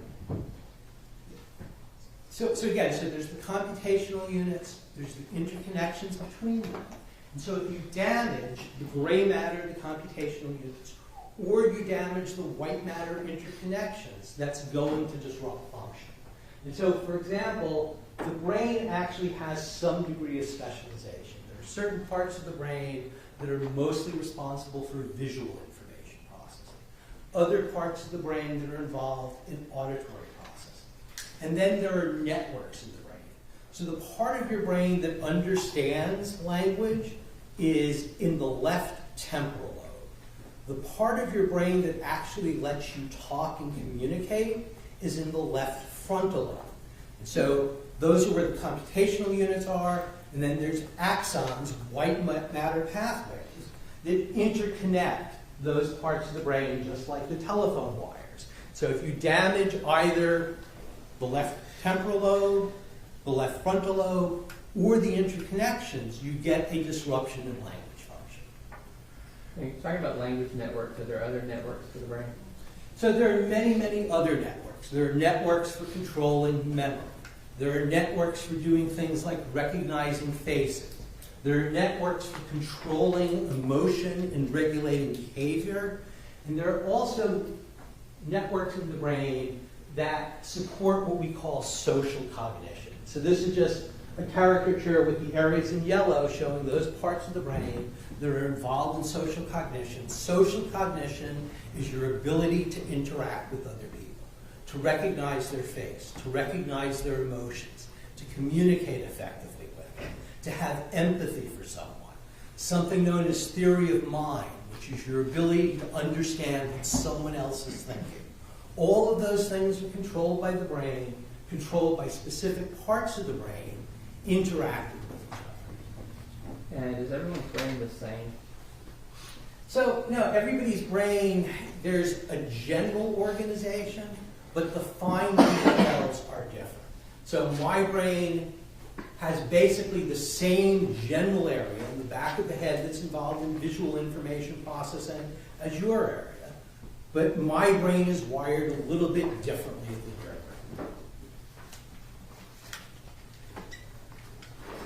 brain. Okay, so does that mean that people perceive and interact with the world in different ways because of the way that their brains are different? Yeah, so there are a couple of things that are important. So one thing to keep in mind is that the brain develops. So the brain you were born with is not the brain that you end with. And there are many, many factors that influence your brain development. Your genetics is important.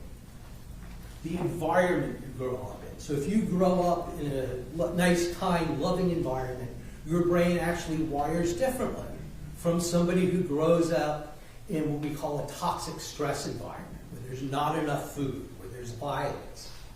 Toxic exposures, alcohol, drug abuse, all of those things impact your brain, psychiatric disease, and things like head trauma. And so as a result, everybody's brain is somewhat different, and this changes how you perceive the world.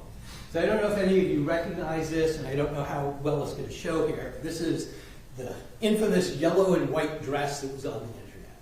I look at that dress, and it is yellow and white to me. Both of my daughters, when they look at that dress, it's blue and black. And I don't know if anybody here is seeing blue and black, but about a third of people see this as blue and black. And my daughter's like, Dad, you're crazy. That is white, that is blue and black. And I'm like, no, it's not. It's white and gold. It has to do with the way that my brain wired itself to perceive color and the location of light sources. Much to my chagrin, the actual fibers in the dress are blue and black. I'm misperceiving it. But the point is that how you perceive the world, how you interact with the world, is a function of how your brain is developed. And if neurotypical people can have such widely different perceptions, imagine what happens when you put brain injury and dysfunction on top of that. So how you perceive the world, how you interact with the world, is a function of how your brain is wired and functioning. Okay, so what factors influence how your brain develops and how it gets wired? So again, there are all of these different factors that influence things. And so anytime we start to look at brain damage, we start to think about brain dysfunction, and we want to try and understand what the potential causes are, we need to look at all of these different factors. Now let's talk about Tanner specifically. Can you tell me about some of the things that you've reviewed in his history and records that have at least the potential to disrupt the brain structure and function from your point of view? So one of the things that I do is I go back and look at medical records, school records, jail records, trying to identify all the things that we know of that potentially cause disruption in brain function. And there are a lot of those, and I try to identify the ones that may be relevant in a particular case, in this case for Tanner. And so based on these reports that I reviewed, there are certain things that are in the literature there. So he potentially had some toxic exposures. There are some records which suggest that there may have been some fetal alcohol exposure. There are records which indicate that there was probable lead exposure. There are records that indicate that he had this toxic stress, that he grew up in an environment that wasn't the ideal environment for raising a child. And you've heard a little bit about that. You're going to be hearing more about that. He has what we believe are some neurodevelopmental disorders. So you've heard a lot about autism spectrum disorders. And so autism spectrum disorders really are a spectrum. So I do a lot of work with kids with autism. Some of these kids are completely nonverbal, don't make any eye contact. Judge, I'm going to object to this. This is an extending narrative without any form of question, and it's non-responsive as well to the particular question. All right, sustain. Let's keep it question and answer as much as we can. Yes, sir. So as part of your work in identifying neurodevelopmental disorders from a neuroscience perspective, have you worked with patients who had autism spectrum disorder or ADHD? Yes, so I extensively work with individuals with both autism spectrum disorders and ADHD. And in the records, there's indication that those are present for Mr. Horner. Hang on. And Question. is head trauma another area that you would look at for Mr. Horner based on his records? So there's indications that there may have been some head traumas, not well documented in medical records. But again, I consider head trauma as a possibility for something that might disrupt brain structure and function. And as a neuroscientist, how do you go about evaluating brain structure and function? So there are a number of techniques that we use. One of the primary ones is something known as magnetic resonance imaging, MRI. So MRI is a technique for looking predominantly at brain structure. There's a big donut-shaped magnet. So you slide somebody into the magnet, and then you actually pulse at them little radio frequency signals. And the system listens for the radio frequency signals that come back. And those signals that come back are influenced by the tissues in the brain. Now, so, those images at the bottom, the type of images you would get from an MRI? Yeah, so these are not Tanner's images. These are just representative images. But so depending on how you pulse the sequences, you can get different types of images. These are what are known as T1 images. They're very good for showing the anatomy. There's something known as DTI, diffusion tensor imaging, which tells us about the white matter interconnections. And one thing that I want to make sure everybody understands, so this isn't like taking a photograph. This is measuring magnetic signals that are coming back from the brain and reconstructing these images. So it's a mathematical, computational thing. It's not like snapping a picture. There are standard ways on how these signals get reconstructed and represented in terms of what the images look like. And you said there's standard ways. So is this a technology that's widely used in clinical and research and scientific applications? Yes, so almost every hospital in the United States has an MRI scanner. They all produce basically the same types of images. Not all scanners have the capabilities for the diffusion tensor imaging, but they can all certainly do these types of T1 images. And this technology has been admitted to courts across the U.S. Yes, sir. Did you do an MRI on Tanner? Yes, so the MRI was actually done at the MRI center. I personally, about a year ago, set up the protocol on the scanner to collect these data. This is just an example of one of the images that comes from Tanner's brain. This is known as a sagittal slice, so it's in this direction here. We're a little bit off the midline. The MRI data that were collected, there were two types in particular of relevance in this case. The T1 images, which were used for something known as volumetrics, which I'll explain, DTI, diffusion tensor imaging. These images were provided to a neuroradiologist, and the visual inspection of these images by the neuroradiologist is that they're within normal limits. So the neuroradiologist, just looking at the images, says there are no gross abnormalities here, there's no tumors, there's not a hole in the head, there's not multiple sclerosis. Okay, let's back up for a second. So you set up protocols, kind of telling what you need the MRI to do, correct? Correct. And then a medical doctor, I believe in this case, the name of Dr. Yon, signs an order for the MRI techs to do it. And then it is back to the MRI techs that run the machine. You're not running the machine off. Correct. And then they give you the data from it. Correct. And you're saying that a normal radiologist reads it and says, when you say there's no gross abnormality. Judge, I'll object as to leading. Let me hear the question. I'm sorry, I thought he already said that the radiologist said there was no gross abnormality. What did the radiologist find? The radiologist did not indicate any gross structural abnormalities in Tanner's brain. And we're using the term gross like in the term of a large scale. What do we mean there? What you can see on visual inspection. And that's where you said visually you can look at it. He saw no tumors, no holes in the brain, those sort of things. That is correct. Okay. So let's go. You talked about a couple other ways that you, as a neuroscience, analyze it.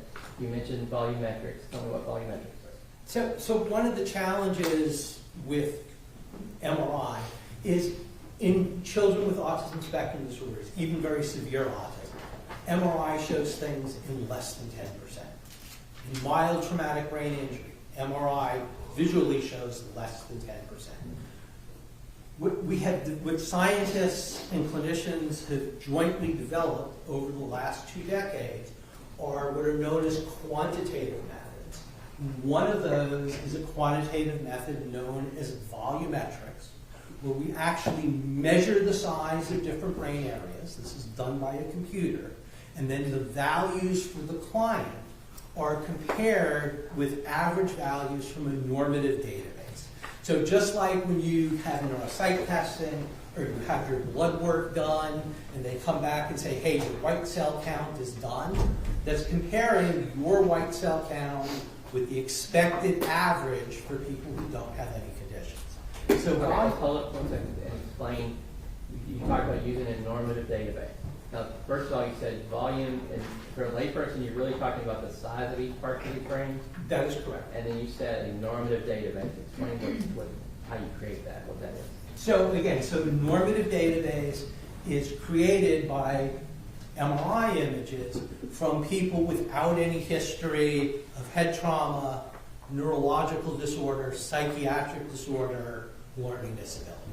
And so for the work that I do, we're able to compare Tanner's data with a normative database that has about 10,000 people in it. Now from that, we extract only the male subjects who are within 5 years of age, but it's a very large database. And so we can look at the results and say, hey, this is within normal limits, or this value is too big, or this value is too low.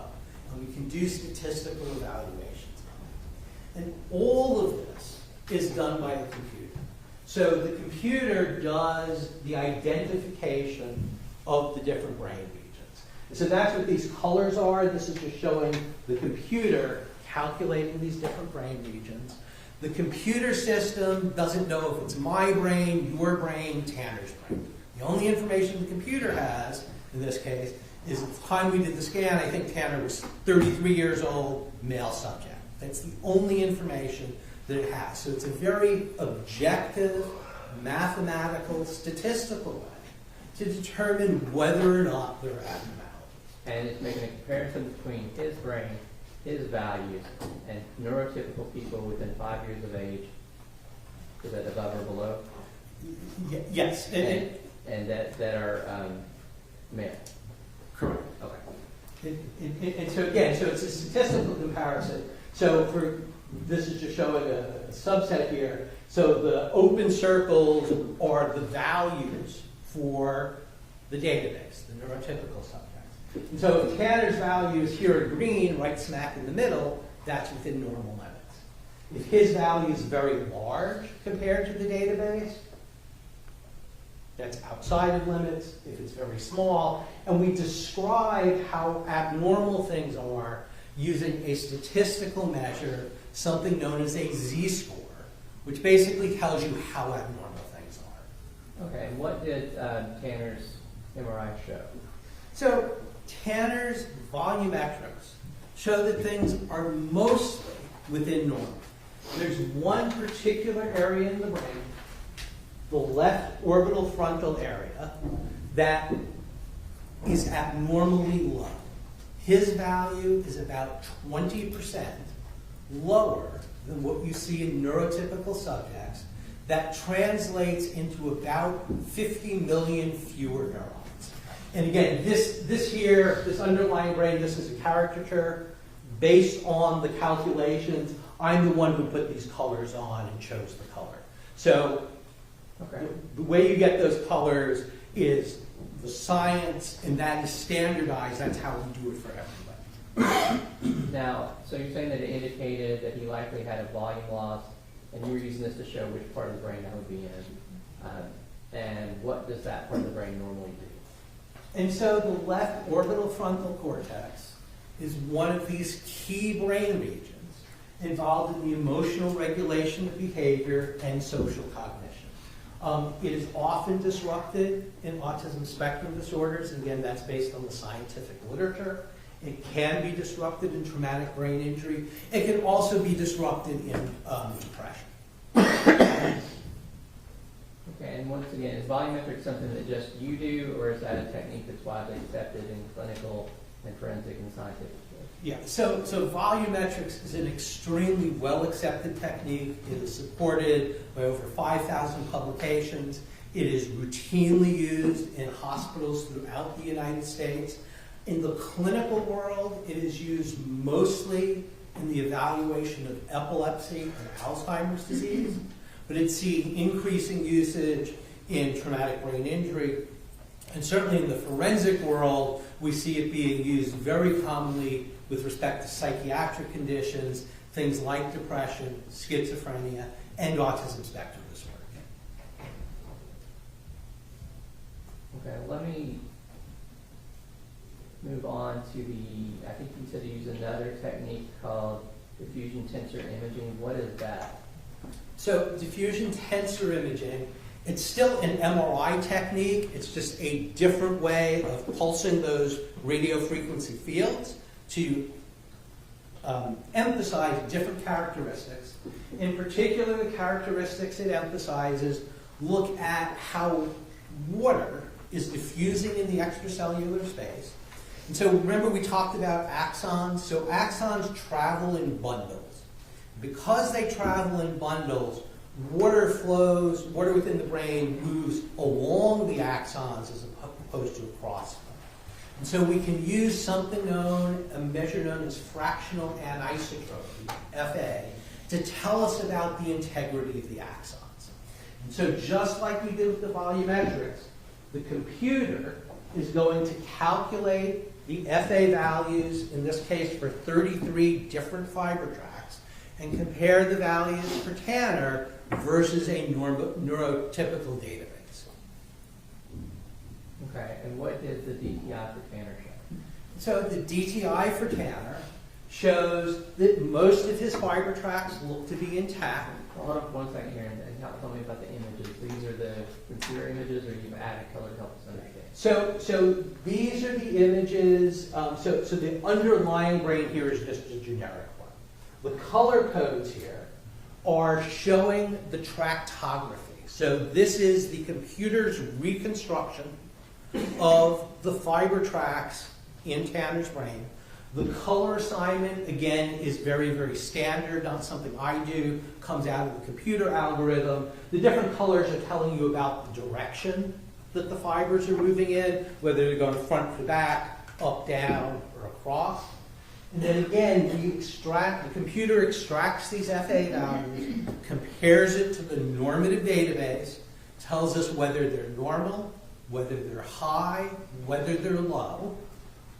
These blue boxes indicate that those fiber tracts had FA values that were abnormally low, in the lowest 5th percentile.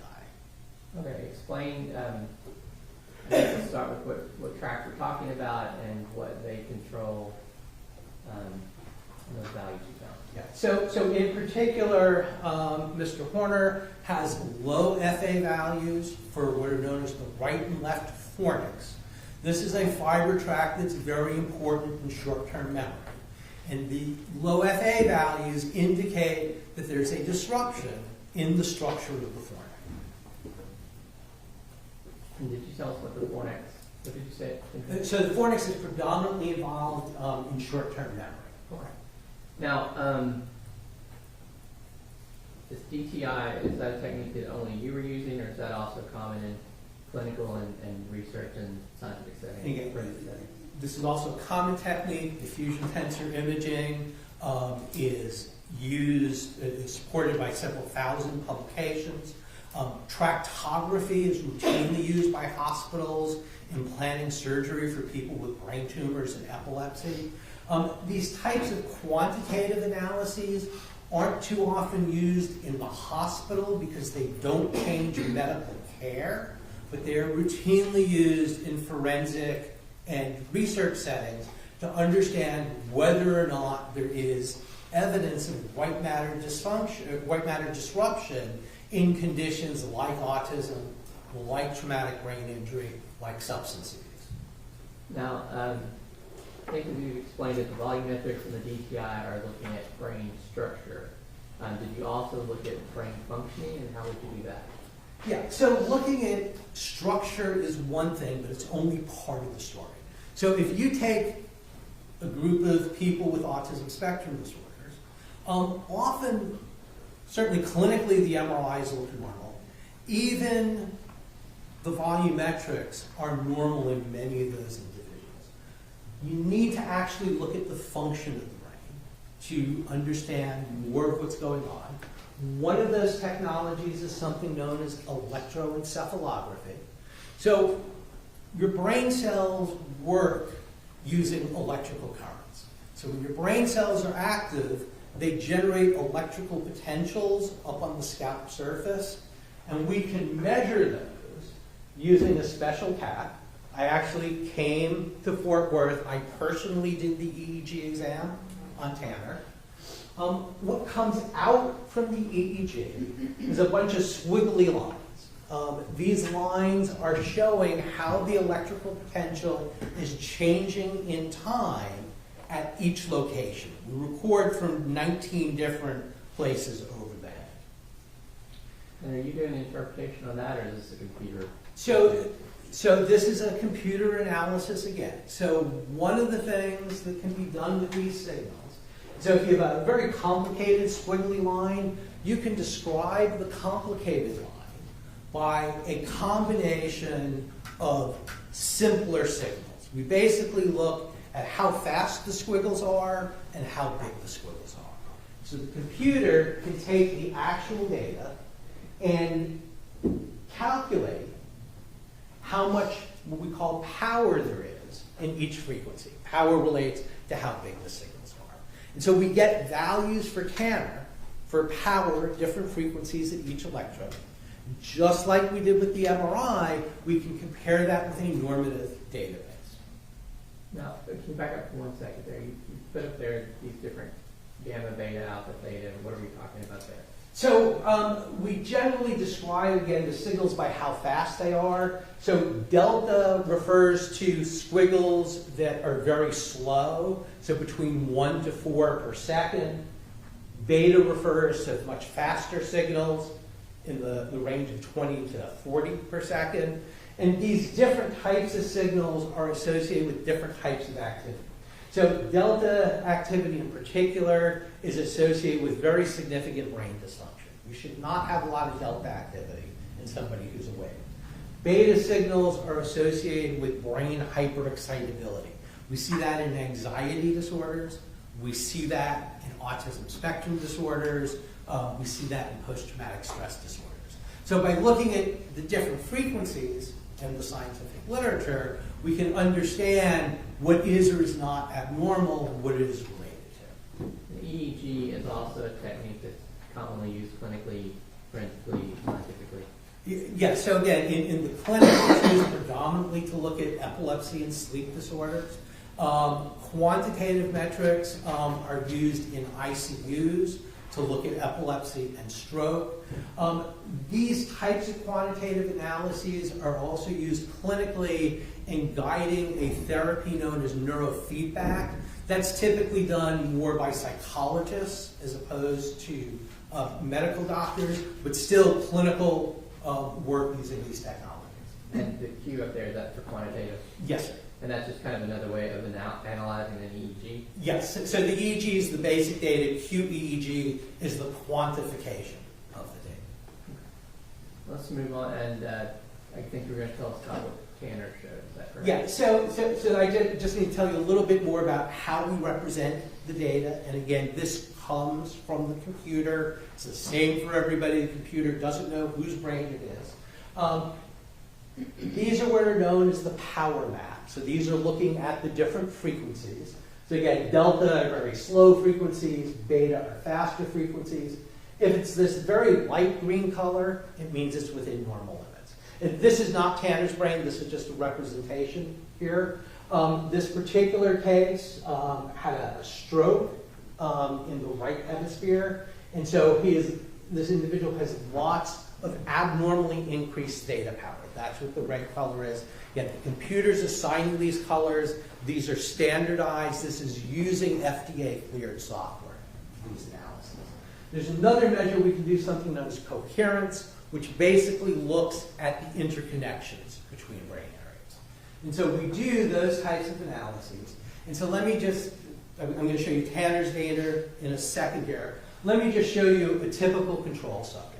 So even a control subject, because you're making lots and lots of measurements, may have a couple of scattered abnormalities. Okay? That's common. It's known as the problem of multiple comparisons. You can get some false positive things. We have statistical methods for dealing with that. So here's just an example of a control subject. Here's what we actually find for Tanner. So Tanner has very significant increased theta activity all the way through delta and high beta activity over the left hemisphere of his brain. He's got some minor disruptions in coherence. They're actually not that bad. But his baseline brain rhythms are not neurotypical. They show significant abnormalities. One of the other analyses that we can do is to actually figure out where in the brain things are coming from. And again, this is all done by a computer using FDA-cleared software. This is looking at how abnormal the currents are and where those abnormalities are coming from. This is a generic brain, so the underlying brain is not Tanner, it's just for demonstrative. But the colors and the locations of the abnormalities come from the data from Tanner. And he shows in particular abnormal theta activity and abnormal high beta activity over the left hemisphere temporal lobe, parietal lobe, a little bit of the frontal lobe. And what can we learn from that? So what these data are indicating are, so that the theta is indicating that there's some general brain dysfunction. Increased theta activity is often associated with traumatic brain injury, but you can also see it in other psychiatric conditions. High beta activity is very consistent with an autism spectrum disorder. Now, you cannot, and I can't look at the EEG in isolation and say, aha, this is autism, okay? These are not diagnostic techniques in that sense. They are supplemental information. These are patterns that are consistent with the presence of the autism spectrum disorder that has been diagnosed by people other than myself. So you're looking at the brain. We know the brain controls behaviors and gives you information on other psychiatric or developmental disorders, but you're not diagnosing solely based on this. That is correct. Okay, and what about, are we ready? Yeah, there we go. We talked about this is QEEG, it's routinely used in clinical, forensic, and research settings. That is correct. Okay. What about a PET scan? Was the PET scan done in this one? Yeah, so the last imaging technique. First of all, what does PET stand for? So PET stands for positron emission tomography. So when your brain cells are active, they require glucose. Glucose is the energy the brain cells use. And so PET is a way of looking at metabolism and blood flow within the brain. You actually inject the radioactive glucose, and then the PET scanner images how that glucose is distributed. It does it in conjunction with a CT scan, which is kind of a very fancy X-ray to give you some structural information. So you get the CT structural information, you get the PET information. And I'm just going to show you some things, and I want to be careful to explain this if I may. So the images that get sent to me from the scanner are generally black and white and gray images. They don't have any color on them. There are standard color palettes that are applied to those data to just help to emphasize some things. So that's what the blue and the purples are, to just tell how much metabolic activity there is. So blue is low metabolic activity, yellow is high metabolic activity. Just as we did for the MRI, just as we did for the EEG, the computer algorithms go ahead and calculate whether the values for Tanner are normal or abnormal relative to the normative database. And then the computer goes ahead and puts these blobs on. So these blobs are not inherent in the images. These represent the computer calculations, but they are identifying areas that are abnormal. And in this particular case, Tanner has what's known. Before we get to that, 1 second. Sorry, I missed just a little here. So the PET scan, you said that was another one where there has to be, you did a doctor's order, you set up the protocols, an actual tech to do the PET scan did the PET scan. That's correct. Okay, and then was there a separate reading on that? So there was not a formal reading. The imaging center tells me if there's anything grossly abnormal on the PET. They did not tell me anything that was grossly abnormal. So the clinical read of the PET scan is within normal limits. And that is that, once again, talking about the same thing, we're looking for the big issues, the hospital issues. Yeah, for looking at tumors, for looking at Alzheimer's dementia, you don't see gross things on PET in general in psychiatric. And then you get the data, the computer does its magic science here, and now that's what we're going to talk about. Yeah, and so the data actually come to me. I actually send it to a company that does these analyses, so it's like a blood test. It gets sent off to a lab. The lab sends you back the results, and then I interpret those results from a neuroscientific perspective. Okay, so now can you go ahead and proceed with your interpretation? Sorry. So he has a number of areas which are known as showing hypometabolism. So these are areas of abnormally low activity. And again, the computer is putting on the color codes here. These are standardized codes. This is how they're always used. I don't choose the colors. This is all part of the software. Tanner shows hypometabolism in several areas of the brain, including the orbital frontal cortex, right and left, including parts of the right temporal lobe. He also shows abnormally high metabolism, overactivity.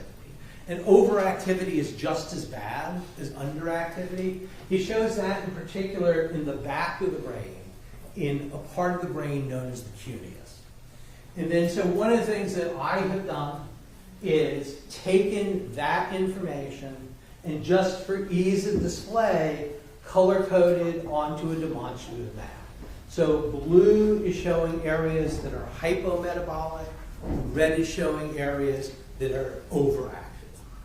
Now, you mentioned the cuneus there. I don't know if you had mentioned that before. What does that area of the brain do? So the cuneus is actually predominantly involved in visual information processing, but it's also involved in social cognition. In particular, things like empathy and, again, this thing known as theory of mind, understanding what somebody else is thinking.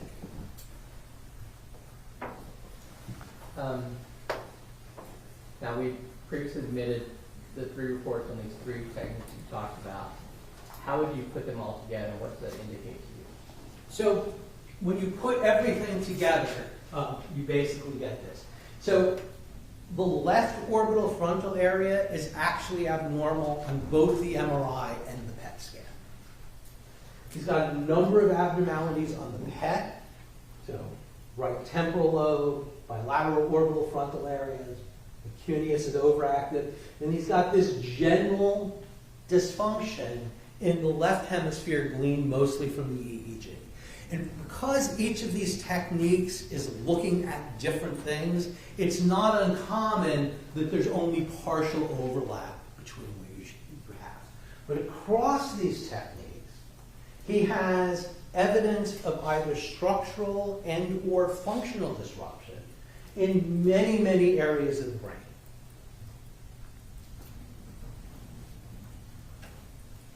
Great. And can you,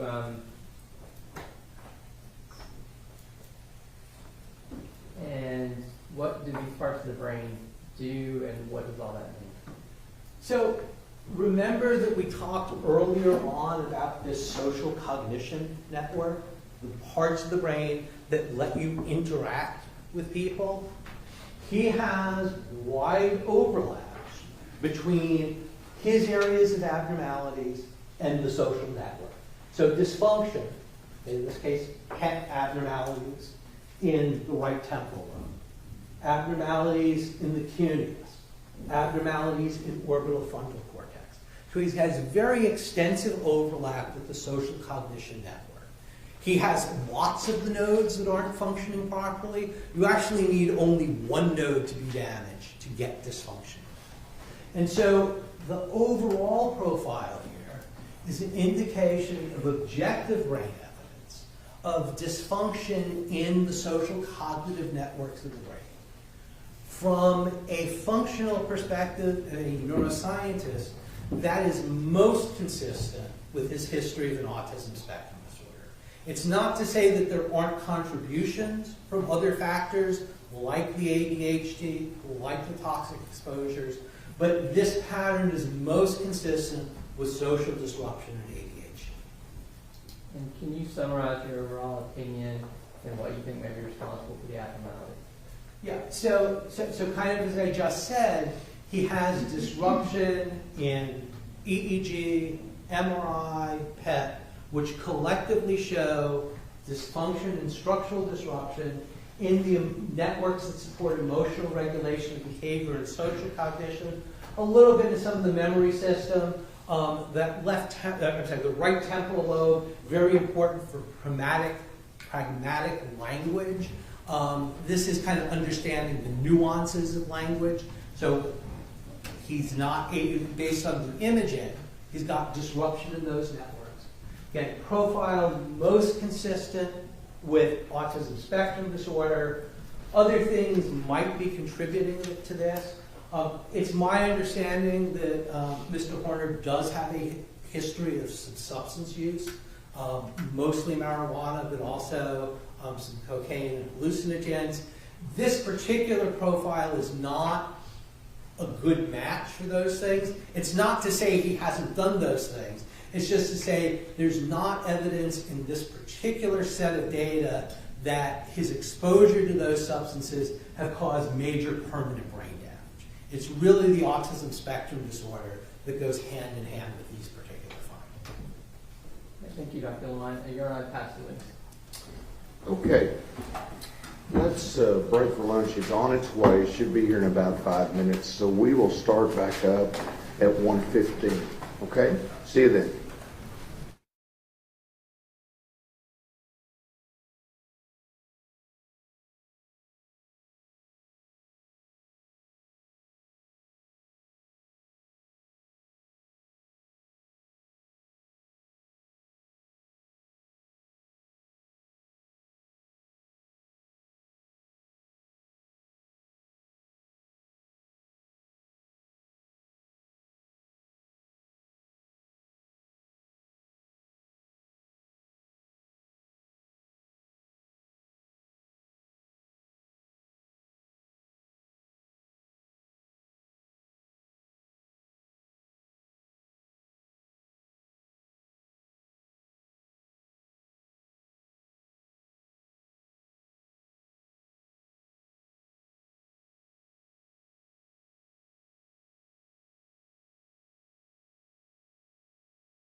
around where the can is. I wanted to be ready.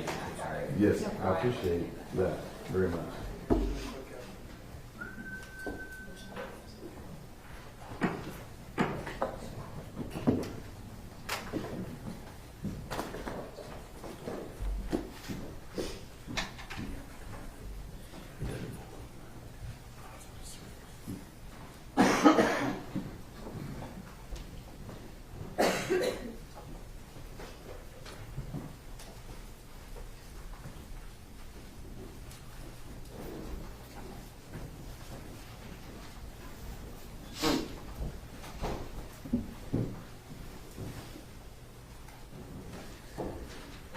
All right, everyone may be seated. We are ready to carry on cross-examination. Mr. Staten.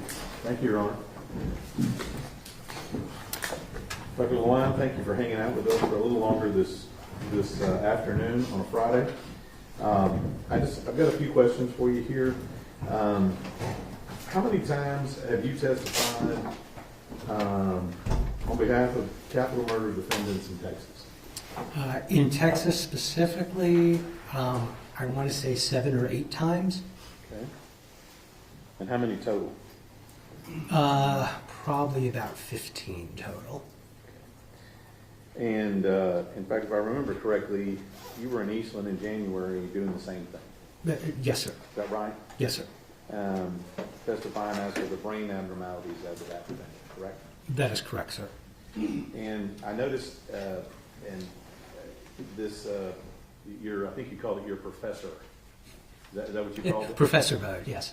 All right. How many times do you think you've given that spiel being the professor? I think I've only done it like that 2 or 3 times. I typically do a PowerPoint though. Okay. Well, you had both today. You had you and the PowerPoint. Yes. Now, in this particular case, who hired you in this case? I was hired by the defense attorney group. Okay. And who's that? So Susan Anderson in particular. And how many times do you think you've worked for them in the past? Objection relevant, Sean. Over.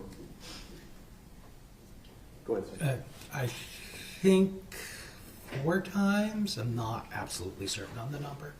4 times, including the one in Eastland, or just 4 times, including today? 4 times, including today. So I don't believe that Ms. Anderson was involved in the Eastland case.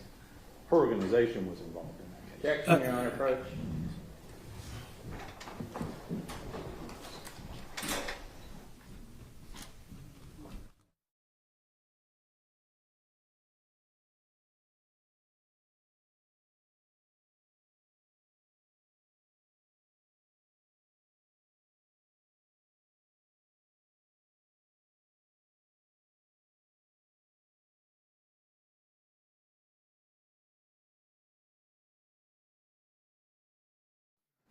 Jury will disregard the last question asked by the prosecutor, okay?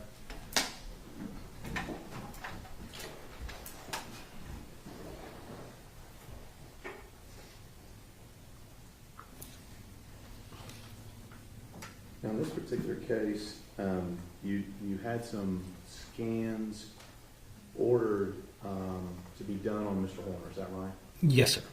Okay, and those were ordered by who? So I believe that they were ordered by Dr. Yount. I think the PET may have also had an order from a Dr. Rouse. Okay. Rouse, R-O-U-S-E.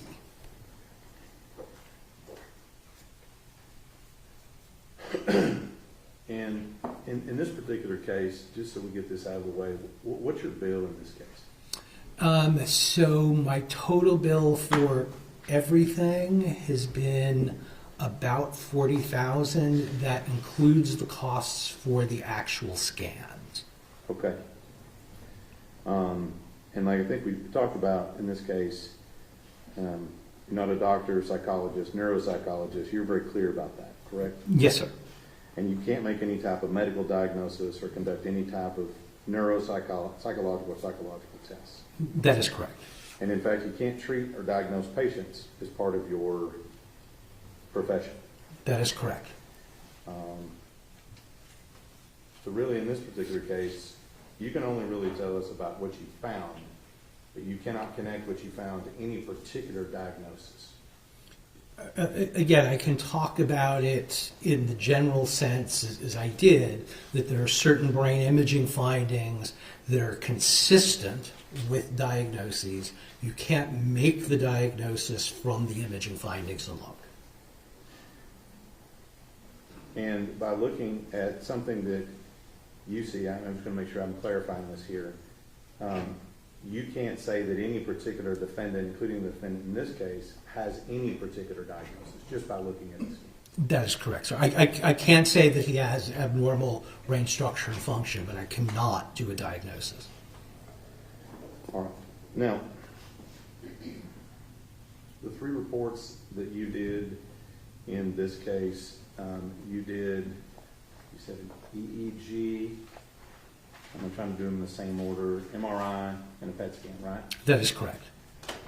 And with regard to the EEG and the PET scan, the MRI and the PET scan, both the doctors who read those indicated that the defendant's brain in this case was functioning within normal limits. So the clinical interpretation of those scans is that there are no abnormalities there are no gross abnormalities on the MRI.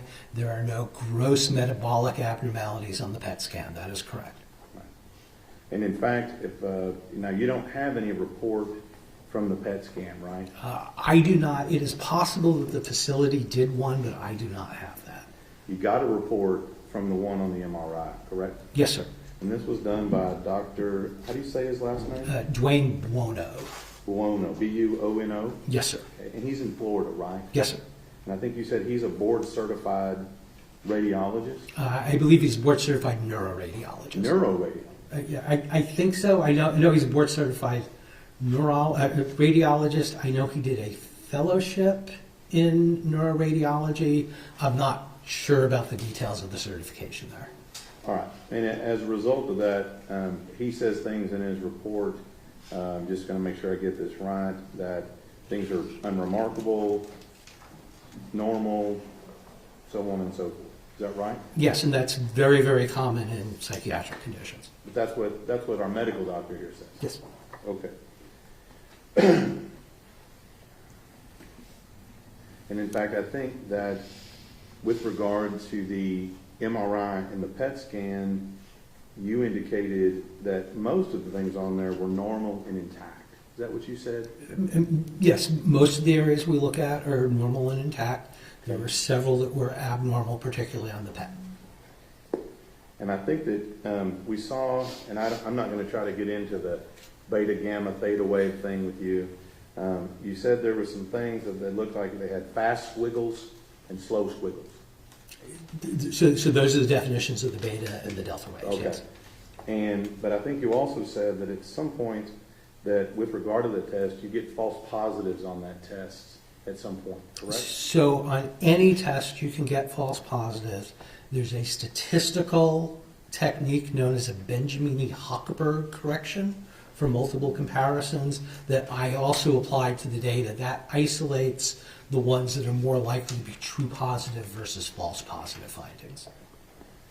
And you indicated that the defendant, I think, and I'm not trying to butcher your terminology here, but he had low FA values and that affected short-term memory. So he has low FA values in the fornix.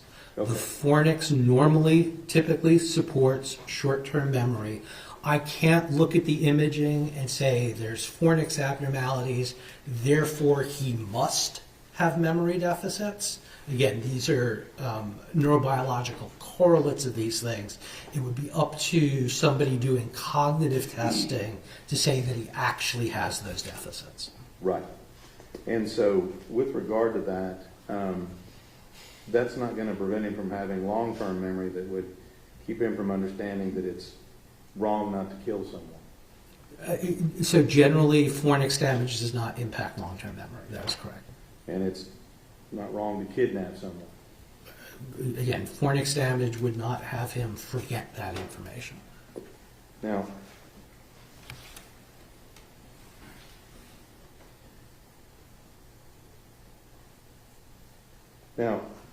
when I'm looking at all these abnormalities that you're talking about, and you described a whole lot of stuff, okay, and I'm not going to try to talk about all the technology behind it, but how is it with all of this stuff that the defendant is not just sitting in a room drooling somewhere? Sure. Yeah, so there are levels of abnormalities. These techniques are very, very sensitive. This profile of abnormalities is still on the relatively mild side.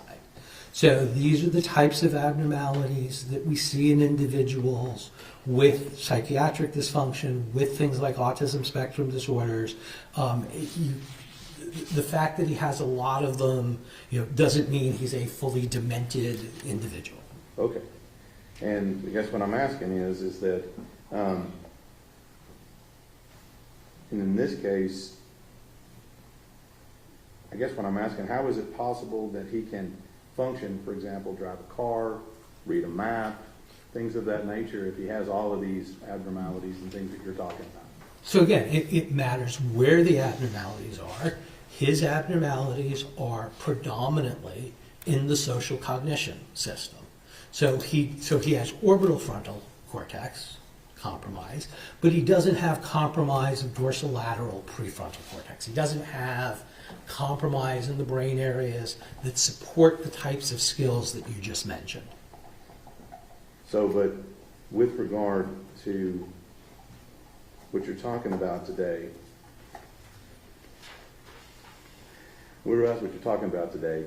you haven't watched the videos in this case, have you? No, sir. You didn't watch any of the evidence as far as what happened in this case? No, sir. So you can't comment as to whether or not he has any specific real-world deficits. You can't make those comments. I can't from the imaging. I can say that people in general with these profiles have deficits in social cognition. I cannot specifically say that Mr. Horner has deficits in social cognition other than from the information that's in the record. So the diagnosis of autism spectrum disorder, the core feature of that is social cognition disruption. Now let's talk a little bit about, we talked a lot about the human brain, okay? And you'll agree with me that the human brain has an amazing ability to adapt and function despite many factors that come into play. It can, yes. Right. And when we talk about, you gave an example, I think, of all the things you compare your test brain to. What was that called? The sample of all the people? The neurotypical database. Neurotypical data. And there's not really anything such as a normal brain. Nobody has the same brain, do they? Not exactly the same. So the neurotypical database takes into account the normal variability. And it is possible that everyone has potentially some form of abnormality going on, but that doesn't mean they have any deficits. So again, what you would see is, depending on how many things you measure, you would see that an individual subject might have one or two abnormalities. Again, this is this multiple comparison problem. We use the Benjamini-Hochberg to address that issue. So the number of abnormalities that Mr. Horner has, we would see in less than 0.01% of the population. So even with any abnormality and even with some deficits, you're not telling us that a person is going to act a certain way? Again, I can only talk about the general, this is what it's correlated with. From the imaging alone, I cannot say anything specific about Mr. Horner's behavioral pattern. I'm talking about anyone. You can't say any person will act a certain way. Not explicitly, that is correct. You can't say whether or not they'll commit crimes. Correct. And you can't say whether or not they'll engage in any particular conduct. Correct. And for example, I mean, we have individuals out there, let's say, my example I thought of was football players. You'd agree with me that they may have some brain injury at some point. Would you agree with that? Many of them, yes. But that doesn't automatically mean that they have deficits Right. It doesn't explicitly and automatically mean that. It means that they are much more likely to, but for an individual person, I can't say, hey, I've got this finding, therefore this person must have this deficit. You can't do that from the imaging. Right, and you said you got a grant from our special operations warfighters, correct? Correct. And in that particular field, we've got a lot of military service members and veterans that may have some abnormality due to a combat injury. Would you agree with that? Yes, sir. And that doesn't necessarily mean that they're going to be somehow unable to continue defending our country. Again, not necessarily, but on average, they have compromised skills that compromise operational readiness, which is why SOCOM is funding us to look for therapeutics. Now let's break this down a little bit. We've been talking about the brain. Will you agree with me that the brain and a person's mind are different? There's lots of theoretical work on that. That's a philosophical debate. I will say that the way that one's mind interacts with the world is through the brain. And so if your brain is damaged, how your mind is going to interact with the world is highly likely to be compromised. But your mind, you'll agree with me, is where we get the person's reasoning, motive, things of that nature. Right? But it's all filtered through the brain. So I see that dress as yellow and white. I cannot free will myself to think that that dress is black and blue. And so the way that your mind, if you want to call it that, perceives the world, interacts with the world, is through the brain. So if your brain is damaged, the information going into your mind, the information coming out of your mind is going to be compromised. And so when you're talking about that, use the term free will. Your testing's not going to be able to determine free will in an individual, does it? No, absolutely not. And then neuroscience really doesn't have anything to do with person's free will, does it? Again, there's lots of neuroscience written about free will and mental status. But your neuroscience, you're not able to distinguish between those who cannot control their impulses and the people who choose not to control their impulses. I cannot clearly distinguish between that. That is correct. How many brains do you think you've scanned? Across conditions, I've probably been involved in the evaluation of about 7,000 brains. And the stuff you're looking at, what we're talking about today, Mr. Horner's brain, right? This is not the first time you've seen stuff like that before. It's not. This is one of the rarer occasions where there are so many nodes specifically within the social cognition network. But I've seen other abnormalities, again, more commonly related to things like TBI as opposed to autism spectrum disorder. And you were in here and you heard the last witness in here, did you not? The nice speech therapy lady? Yes, sir. And you heard from her that she said that autism did not cause this crime. You can't disagree with that. I do not disagree with that. That's what Redirect.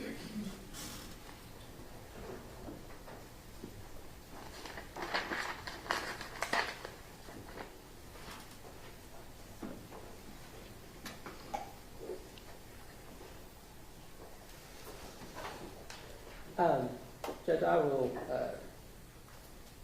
have nothing further. Thank you. May Dr. LeWine be excused finally? You may. Thank you, sir.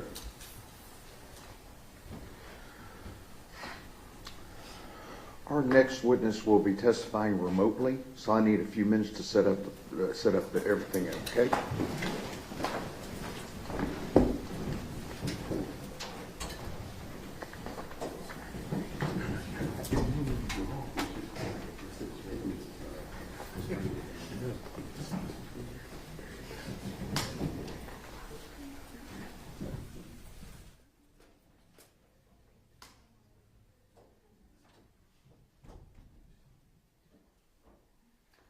Okay, everybody, give me a few minutes.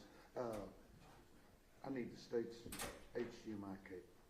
It's up there, Your Honor. Okay. Hold on. Okay.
see yourself on, here, let me get rid of this thing. See yourself on. Oh, okay, oh, okay, I got you. Well, as you approach and then just hit it. Okay, yeah. And I think the mic will pick you up.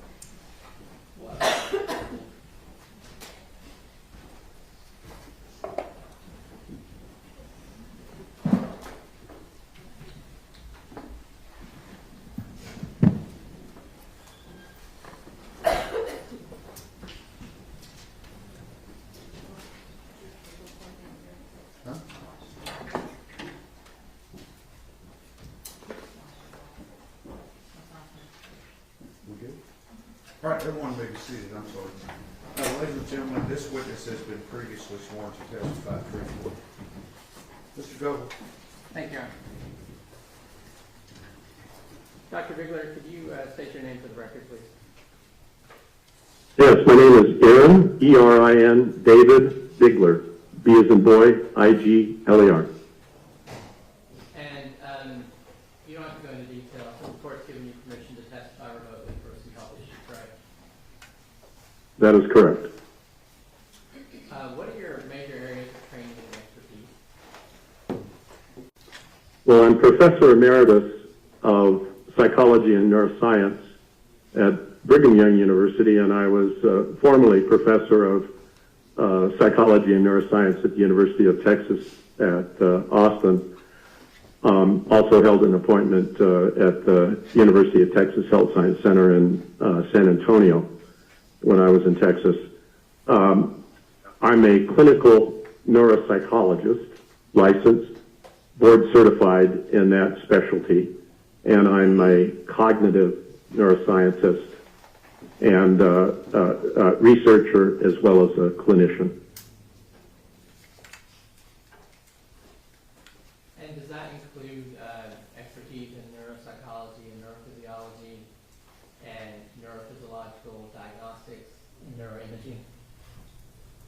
Yes, those are all of my specialty areas. I was a postdoctoral fellow at the Barrow Neurological Institute in Phoenix, Arizona, before taking my position at the University of Texas and the State Hospital there in Austin. And then I was recruited back to Brigham Young University to help develop their neuroscience program in all of those specialty areas that you just mentioned. And have you been published in those fields? Yes, I've been a professor all those years and directed, I established and directed the brain imaging and behavior laboratory. I also developed a magnetic resonance imaging research center at Brigham Young University and directed that until my retirement in 2018 as a professor and director of large laboratories involved in research. I've published extensively in the peer-reviewed literature on the interface of brain imaging and behavior, which was the name of my laboratory. Did you also publish textbooks or book chapters? Yes, I've published 12 different textbooks, working on the 6th edition of one of the textbooks that I've co-authored, and 80 some odd book chapters and over 400 peer-reviewed articles in the field. Have you received any awards or scholarships? Yes, I've received a number of awards, both nationally and internationally, and I've lectured nationally and internationally, and lectured at most of the major universities here in the United States. And have you received any grants or fellowships? Yes. As I mentioned, I fellowship trained in neurophysiology and neuropsychology. That was a long time ago, 1974 to 77. And I've been a co-investigator on numerous grants over the years. They're detailed in my vita. And did you examine Tanner Orr? I did not. So were you asked to give any specific opinions or diagnoses of Tanner? I was not. Were you asked to testify regarding brain anatomy and brain functioning in neuropsychiatric disorders generally? Yes, that was what I was asked to do, to assist his counsel in understanding brain anatomy and brain function and contemporary methods for evaluating structure and function of the human brain.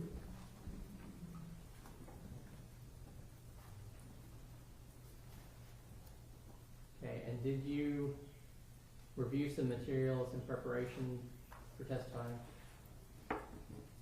I did. And did you observe Dr. Lewine's testimony earlier today? I did. So it was kind of a mouthful for what we asked you to do. We brought up to the jury in our opening about how important the brain is. Did we ask you really to educate on how the brain and behavior interrelate? Yes. In fact, the motto of my research lab was every behavior has an anatomy. The behavior emerges first in the brain and then outwardly in behavior. Now, I have a model brain here, so you can direct me if you want to use that to explain anything. But can you please start by describing brain anatomy and brain function for the jury? Yeah, so I believe that the model that you have is, I have an older version of the model that you have, and I'm holding that up here. We saw some diagrams in Dr. Lewine's presentation. This is a model. So it typically starts with the 4 lobes.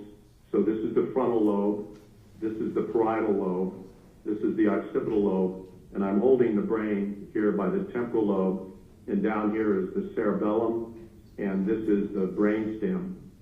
And then if we turn it, this is called medial, if we turn it medially here, now we're looking at the inner part of the left hemisphere.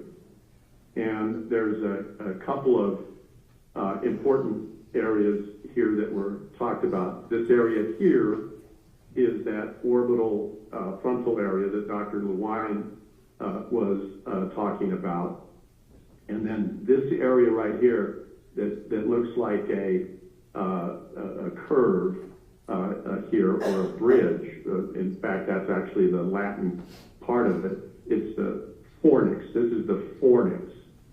And the back of the fornix comes out of the temporal lobe, and then it dives into a structure here called the thalamus, and then there's projection that comes up into the cortex, but in particular to this area right here, which is called the cingulus gyrus here. So that's a brief overview of some of the main areas of the brain, and I'm happy to discuss their function in more detail if need be. Yeah, can you talk briefly? I think Dr. Lewine mentioned but didn't go into much detail about how different parts of the brain, he gave a few examples, different parts of the brain control different functions, and he mentioned sort of networks. Can you talk some about what neural networks are? Yes, neural networks are very important because the brain functions always as a unit. Dr. Lewine mentioned that the brain processes 100 trillion signals every moment of our existence. It's incredibly complex. There's nothing more complex than the human brain.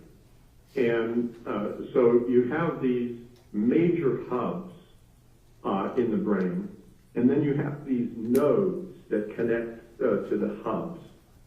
Dr. Lewine used those particular terms. He also showed telephone poles or power lines. Now, of course, we have cell phones, so it's a little bit of an older analogy, but the connector part of the telephone analogy, that is that axon, and he showed a diagram of that axon. In the classroom, I would demonstrate it like this. So I'd hold my arm up. This is the cell body. This is where, of the neuron, this is where all the metabolic machinery is taking place. These are the dendrites. They're communicating with other axons. This is where the synapse occurs. And then there's one singular process that comes out of the cell body. It can branch into multiple areas, but then it terminates in the synaptic area to communicate with the next. And so you have major hubs and you have minor hubs, and they form these networks because they connect to all of these different nodes. So there's not just one area dedicated in the brain that carries out function. It's multiple areas working contiguously and simultaneously to generate first perceptions and initial processing, and then to actually generate behavior. I always like to use the analogy of roads, highways, freeways, interstates. When I was a professor at the University of Texas, I would drive up to Dallas often. I did things with the different universities up there. And, I-35 is a nice direct route until you get just outside of Dallas.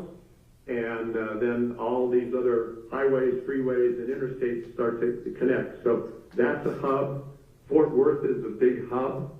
But you can go anywhere in the United States now once you get to one of those hubs.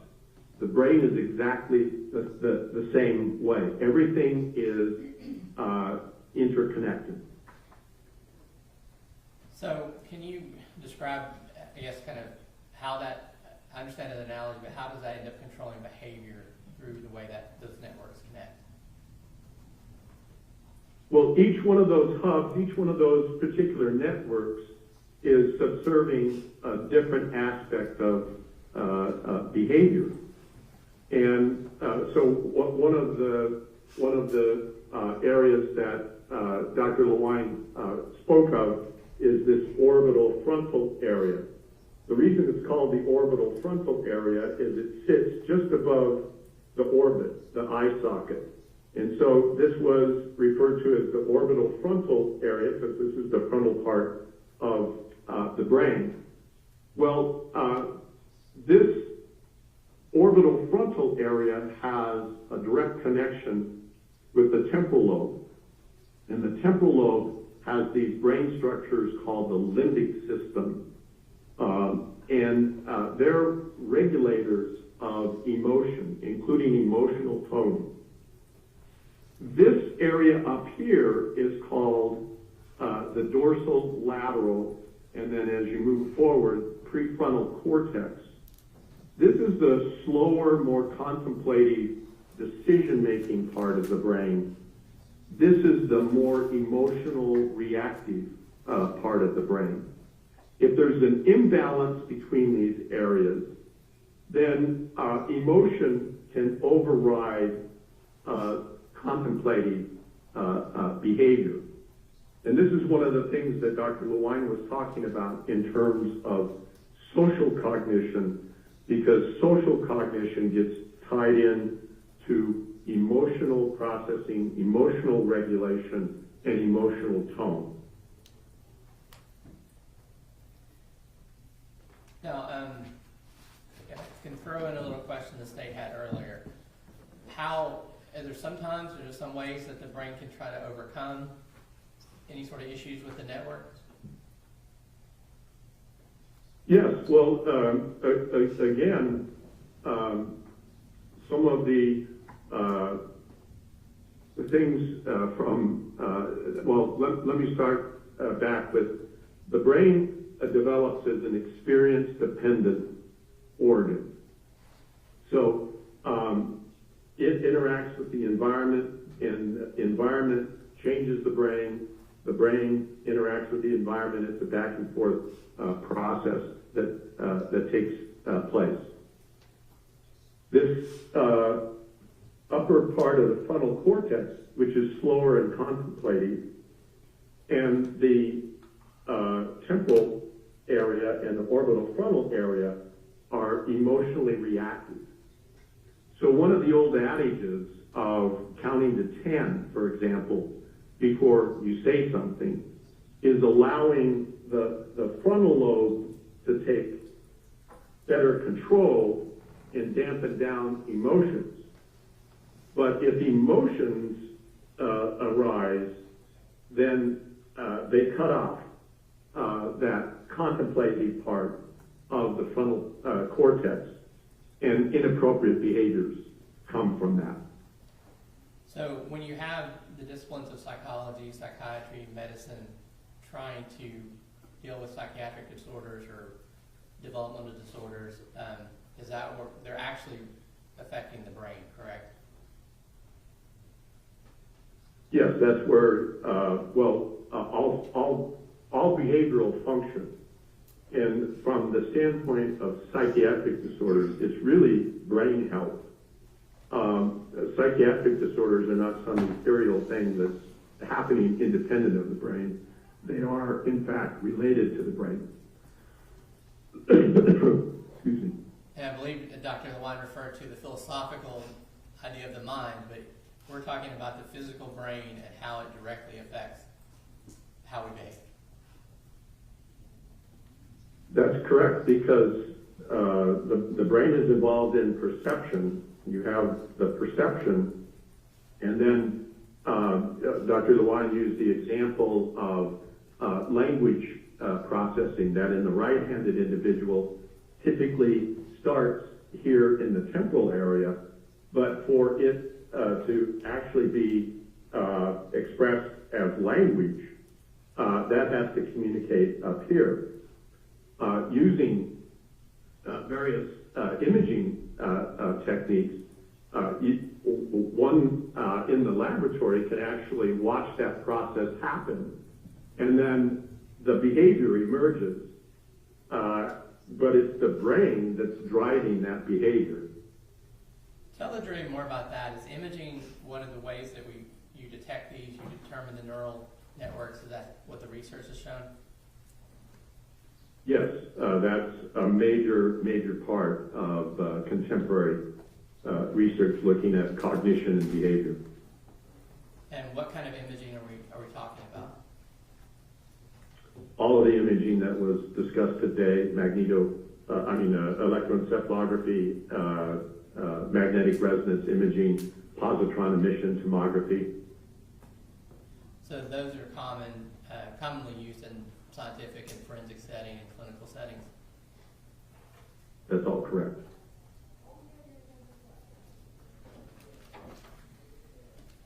So can you please explain how quantitative abnormalities would affect the neural networks? So where one has to start, if you go back to the actual imaging, Dr. Lewine spoke of the T1 weighted MRI. Well, that MRI is showing you the basic anatomy. In fact, the anatomy is so good on a T1 weighted MRI that it approximates what you would do at postmortem. So you could have a postmortem view and a side-by-side MRI, and you would see that they're very similar. But the resolution on MRI just takes you down to a millimeter.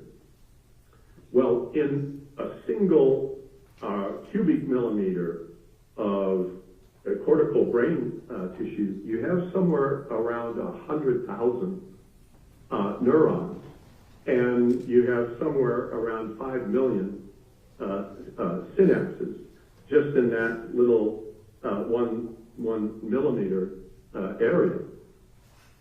And so when you're looking at the clinical scan, which was discussed this morning, you're looking at the gross anatomy, but you're not looking at the cellular level. You're having to make some inferences about that. And where the quantitative imaging assists is it's like artificial intelligence in a way. It's taking a deeper dive into the data. And as Dr. Lewine explained, that T1 weighted image gives you 3 tissue types. Gray matter, that's where the cell bodies and the synapses occur. White matter, that's that singular process axon that then connects with other cells. And cerebral spinal fluid, CSF. The computer programs allow you to then what's called segment into white matter, gray matter, and cerebral spinal fluid. And then through a variety of very eloquent algorithms, it allows you to then classify those areas. You saw the images that had the colors. Those are classified images that are identifying specific areas of the brain. And now, because this was what's called a volume acquisition MRI, you know the parameters, and you can define these areas, we call them regions of interest. You can define those areas, and then you can quantify their volume. You can actually do even more. You can measure their shape, their contour, the surface area. So there's a number of metrics. The only ones that were applied here were volumetric analyses. But it's giving you a window into a more detailed aspect of brain structure when you're looking at the MRI. And the PET imaging is telling you something more about metabolic function, and the EEG is telling you something more about the physiologic function of the brain. This is what's called multimodality imaging, where you take this imaging and you integrate it to best understand what the imaging data is telling you about that individual. Okay, and just to clarify real quick, when you're talking about the MRI was equivalent to a post-mortem, basically saying if you took a brain out and looked at it and looked at the MRI, those are going to be match up, right? That's correct. And you're talking about the PET scan being metabolic. Can you tell me what that means? Well, as Dr. Lewine testified, there's a radio tracer that is labeled to glucose. The neuron, and like Dr. Lewine indicated, there's close to 100 billion neurons. And there's another set of cells called glial cells that are just as frequent, sometimes more. So you have in excess of 200 billion cells. They have no capacity to store oxygen or glucose. They always have to have oxygen and glucose. And so if you have a radio tracer that labels the glucose, then you can monitor the uptake. And then as Dr. Lewine was showing, you're from a quantitative PET analysis standpoint, you're looking at either increased or decreased activity from whatever the basic baseline would be in comparison to that neurotypical normative sample. That was the other thing I was asking. At a more basic level, your brain has to have glucose to function, correct? Oh, yes. And that's one of the reasons why testing where that's going and how it's moving is important. It's measuring the uptake of that radioactive particle as it's being metabolized. Can you explain to the jury how neural network pathology relates to psychiatric disorders? Well, one of the very interesting aspects of psychiatric disorders is it almost doesn't matter which psychiatric disorder one is looking at. Some of the key areas of the brain that are typically going to be involved, and that's true of all of the psychiatric disorders that have been discussed concerning Mr. Horner. It involves that inferior frontal area, the temporal lobe, and structures inside the temporal lobe called the hippocampus and the amygdala. The fornix takes that information from the hippocampus and some from the amygdala and transfers it to other parts of the brain. These are parts that are referred to as the limbic system. And so, again, whether we're looking at depression, anxiety disorder, schizophrenia, whatever psychiatric condition we're looking at, the more common aberrations that are shown with these kinds of quantitative and multimodality techniques is that these areas of the brain are affected in some way, at some level. Now, you mentioned before that Dr. Lewine's combination of those three tests is kind of a model for how you look at neural networks. Is that typical in the forensic and scientific community? That's correct. And I believe, let me ask you another question. As far as things that can affect the brain, affect the neural networks, does that include things like toxic exposure, examples of fetal alcohol, lead, or toxic stress? That's correct. Things like neurodevelopmental disorders like autism spectrum disorder, ADHD, are those things that you can also show a neurological link? Correct.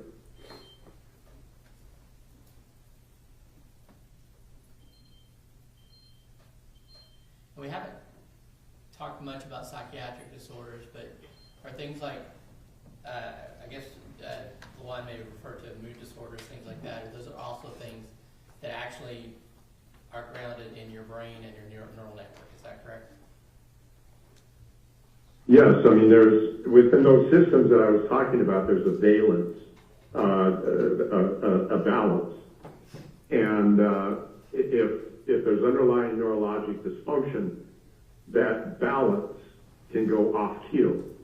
And one can be overly emotional or emotionally reactive or display deficits in judgment or conforming behavior to societal standards. All of those things can happen.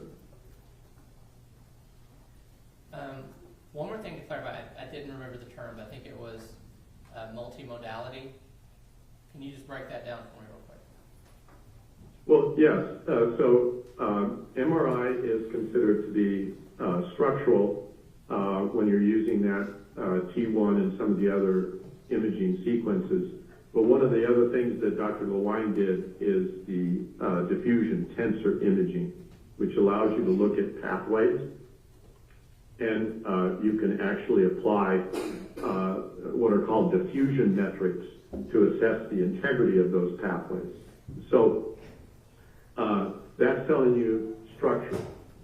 The PET scan is telling you about metabolic activity.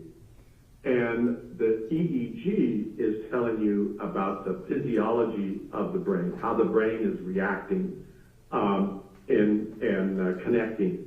And one of the things he talked about, Dr. Lewine talked about, is coherence.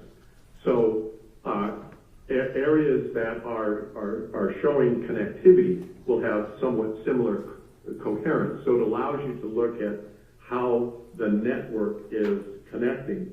And then as you go across these different modalities of imaging, you can make more inferences about how the brain is functioning and how that structural aspect of the brain relates to function. Now, can you tell the jury a little bit about the difference between the clinical use of those imaging to detect gross abnormalities versus the clinical looking at more the quantitative, those other issues, and the forensic and scientific use of those different imaging? Well, one of the things that's happening is a movement towards what's called precision medicine, and that's taking advantage of artificial intelligence, the power of these methods for rapidly examining the brain. And this is likely to become standard fare within, in my opinion, in the next 5 to 10 years, so that it's one thing to look at a brain and the first line of assessment of a brain is to see, is there a medical necessity there? Is there a tumor? Is there a vascular lesion? Is there something that needs attention, an infection? Once that is confirmed not to be there, then you're looking at, is there any kind of major developmental abnormality, any other kind of deviation? And when those things are not present, there is a tremendous amount of information that is in that scan, but it's not looked at. But it can be now with the technologies that we have. And so what's happening in cognitive neuroscience, in clinical neuropsychology, is that it's moving in that direction. So, for example, Dr. Lewine mentioned Alzheimer's disease. This is one of the areas where it's really happening quite quickly. So as a neuropsychologist, I can administer tests that can measure memory, but I'm not necessarily looking specifically at the memory network.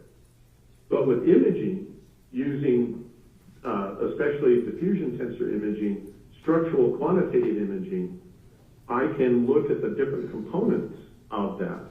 And so if I'm working up an Alzheimer's patient, then I want to know that, I don't want to know just that the brain kind of looks normal. I want to know what's the size of the hippocampus, what's the connection of the hippocampus with the rest of the brain, and all of those things. So that's happening right now. It will move into the clinical world, in my opinion, in the next 5 to 10 years. Right now, it's primarily a research tool. So that's when we're talking about the computer analysis. Is that becoming more available? Is that what you're saying? Oh, yes. Yeah, I mean, the supercomputers are, so one of the, when I lecture on this, one of the slides I have is that every quantitative aspect of imaging analysis had to be done by hand, tracing the structures. When I started this when I was at the University of Texas. Now, we can do all of these major quantitative analyses in a matter of a few minutes. It would take days to do that on an individual patient or client in the past, and now it can be done in a few minutes. And with supercomputers, it can be even done faster. So the analysis itself is not new. That's something that's backed by research and studies. Yes, we first published on quantitative image analysis back in the 1980s.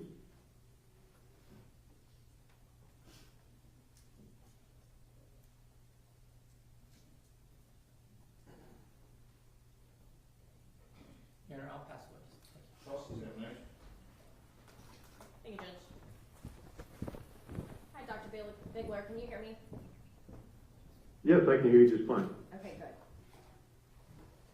You did not do an evaluation on Tanner Horner, the defendant in this case, correct? No, I did not see him, evaluate him, or anything else. Have you ever met Tanner Horner? No. So you're here today just to testify, I guess, in general or educational reasons? Correct. And you're not testifying that Tanner Horner didn't know right from wrong, are you? I am not. And you're not saying that autism caused this crime?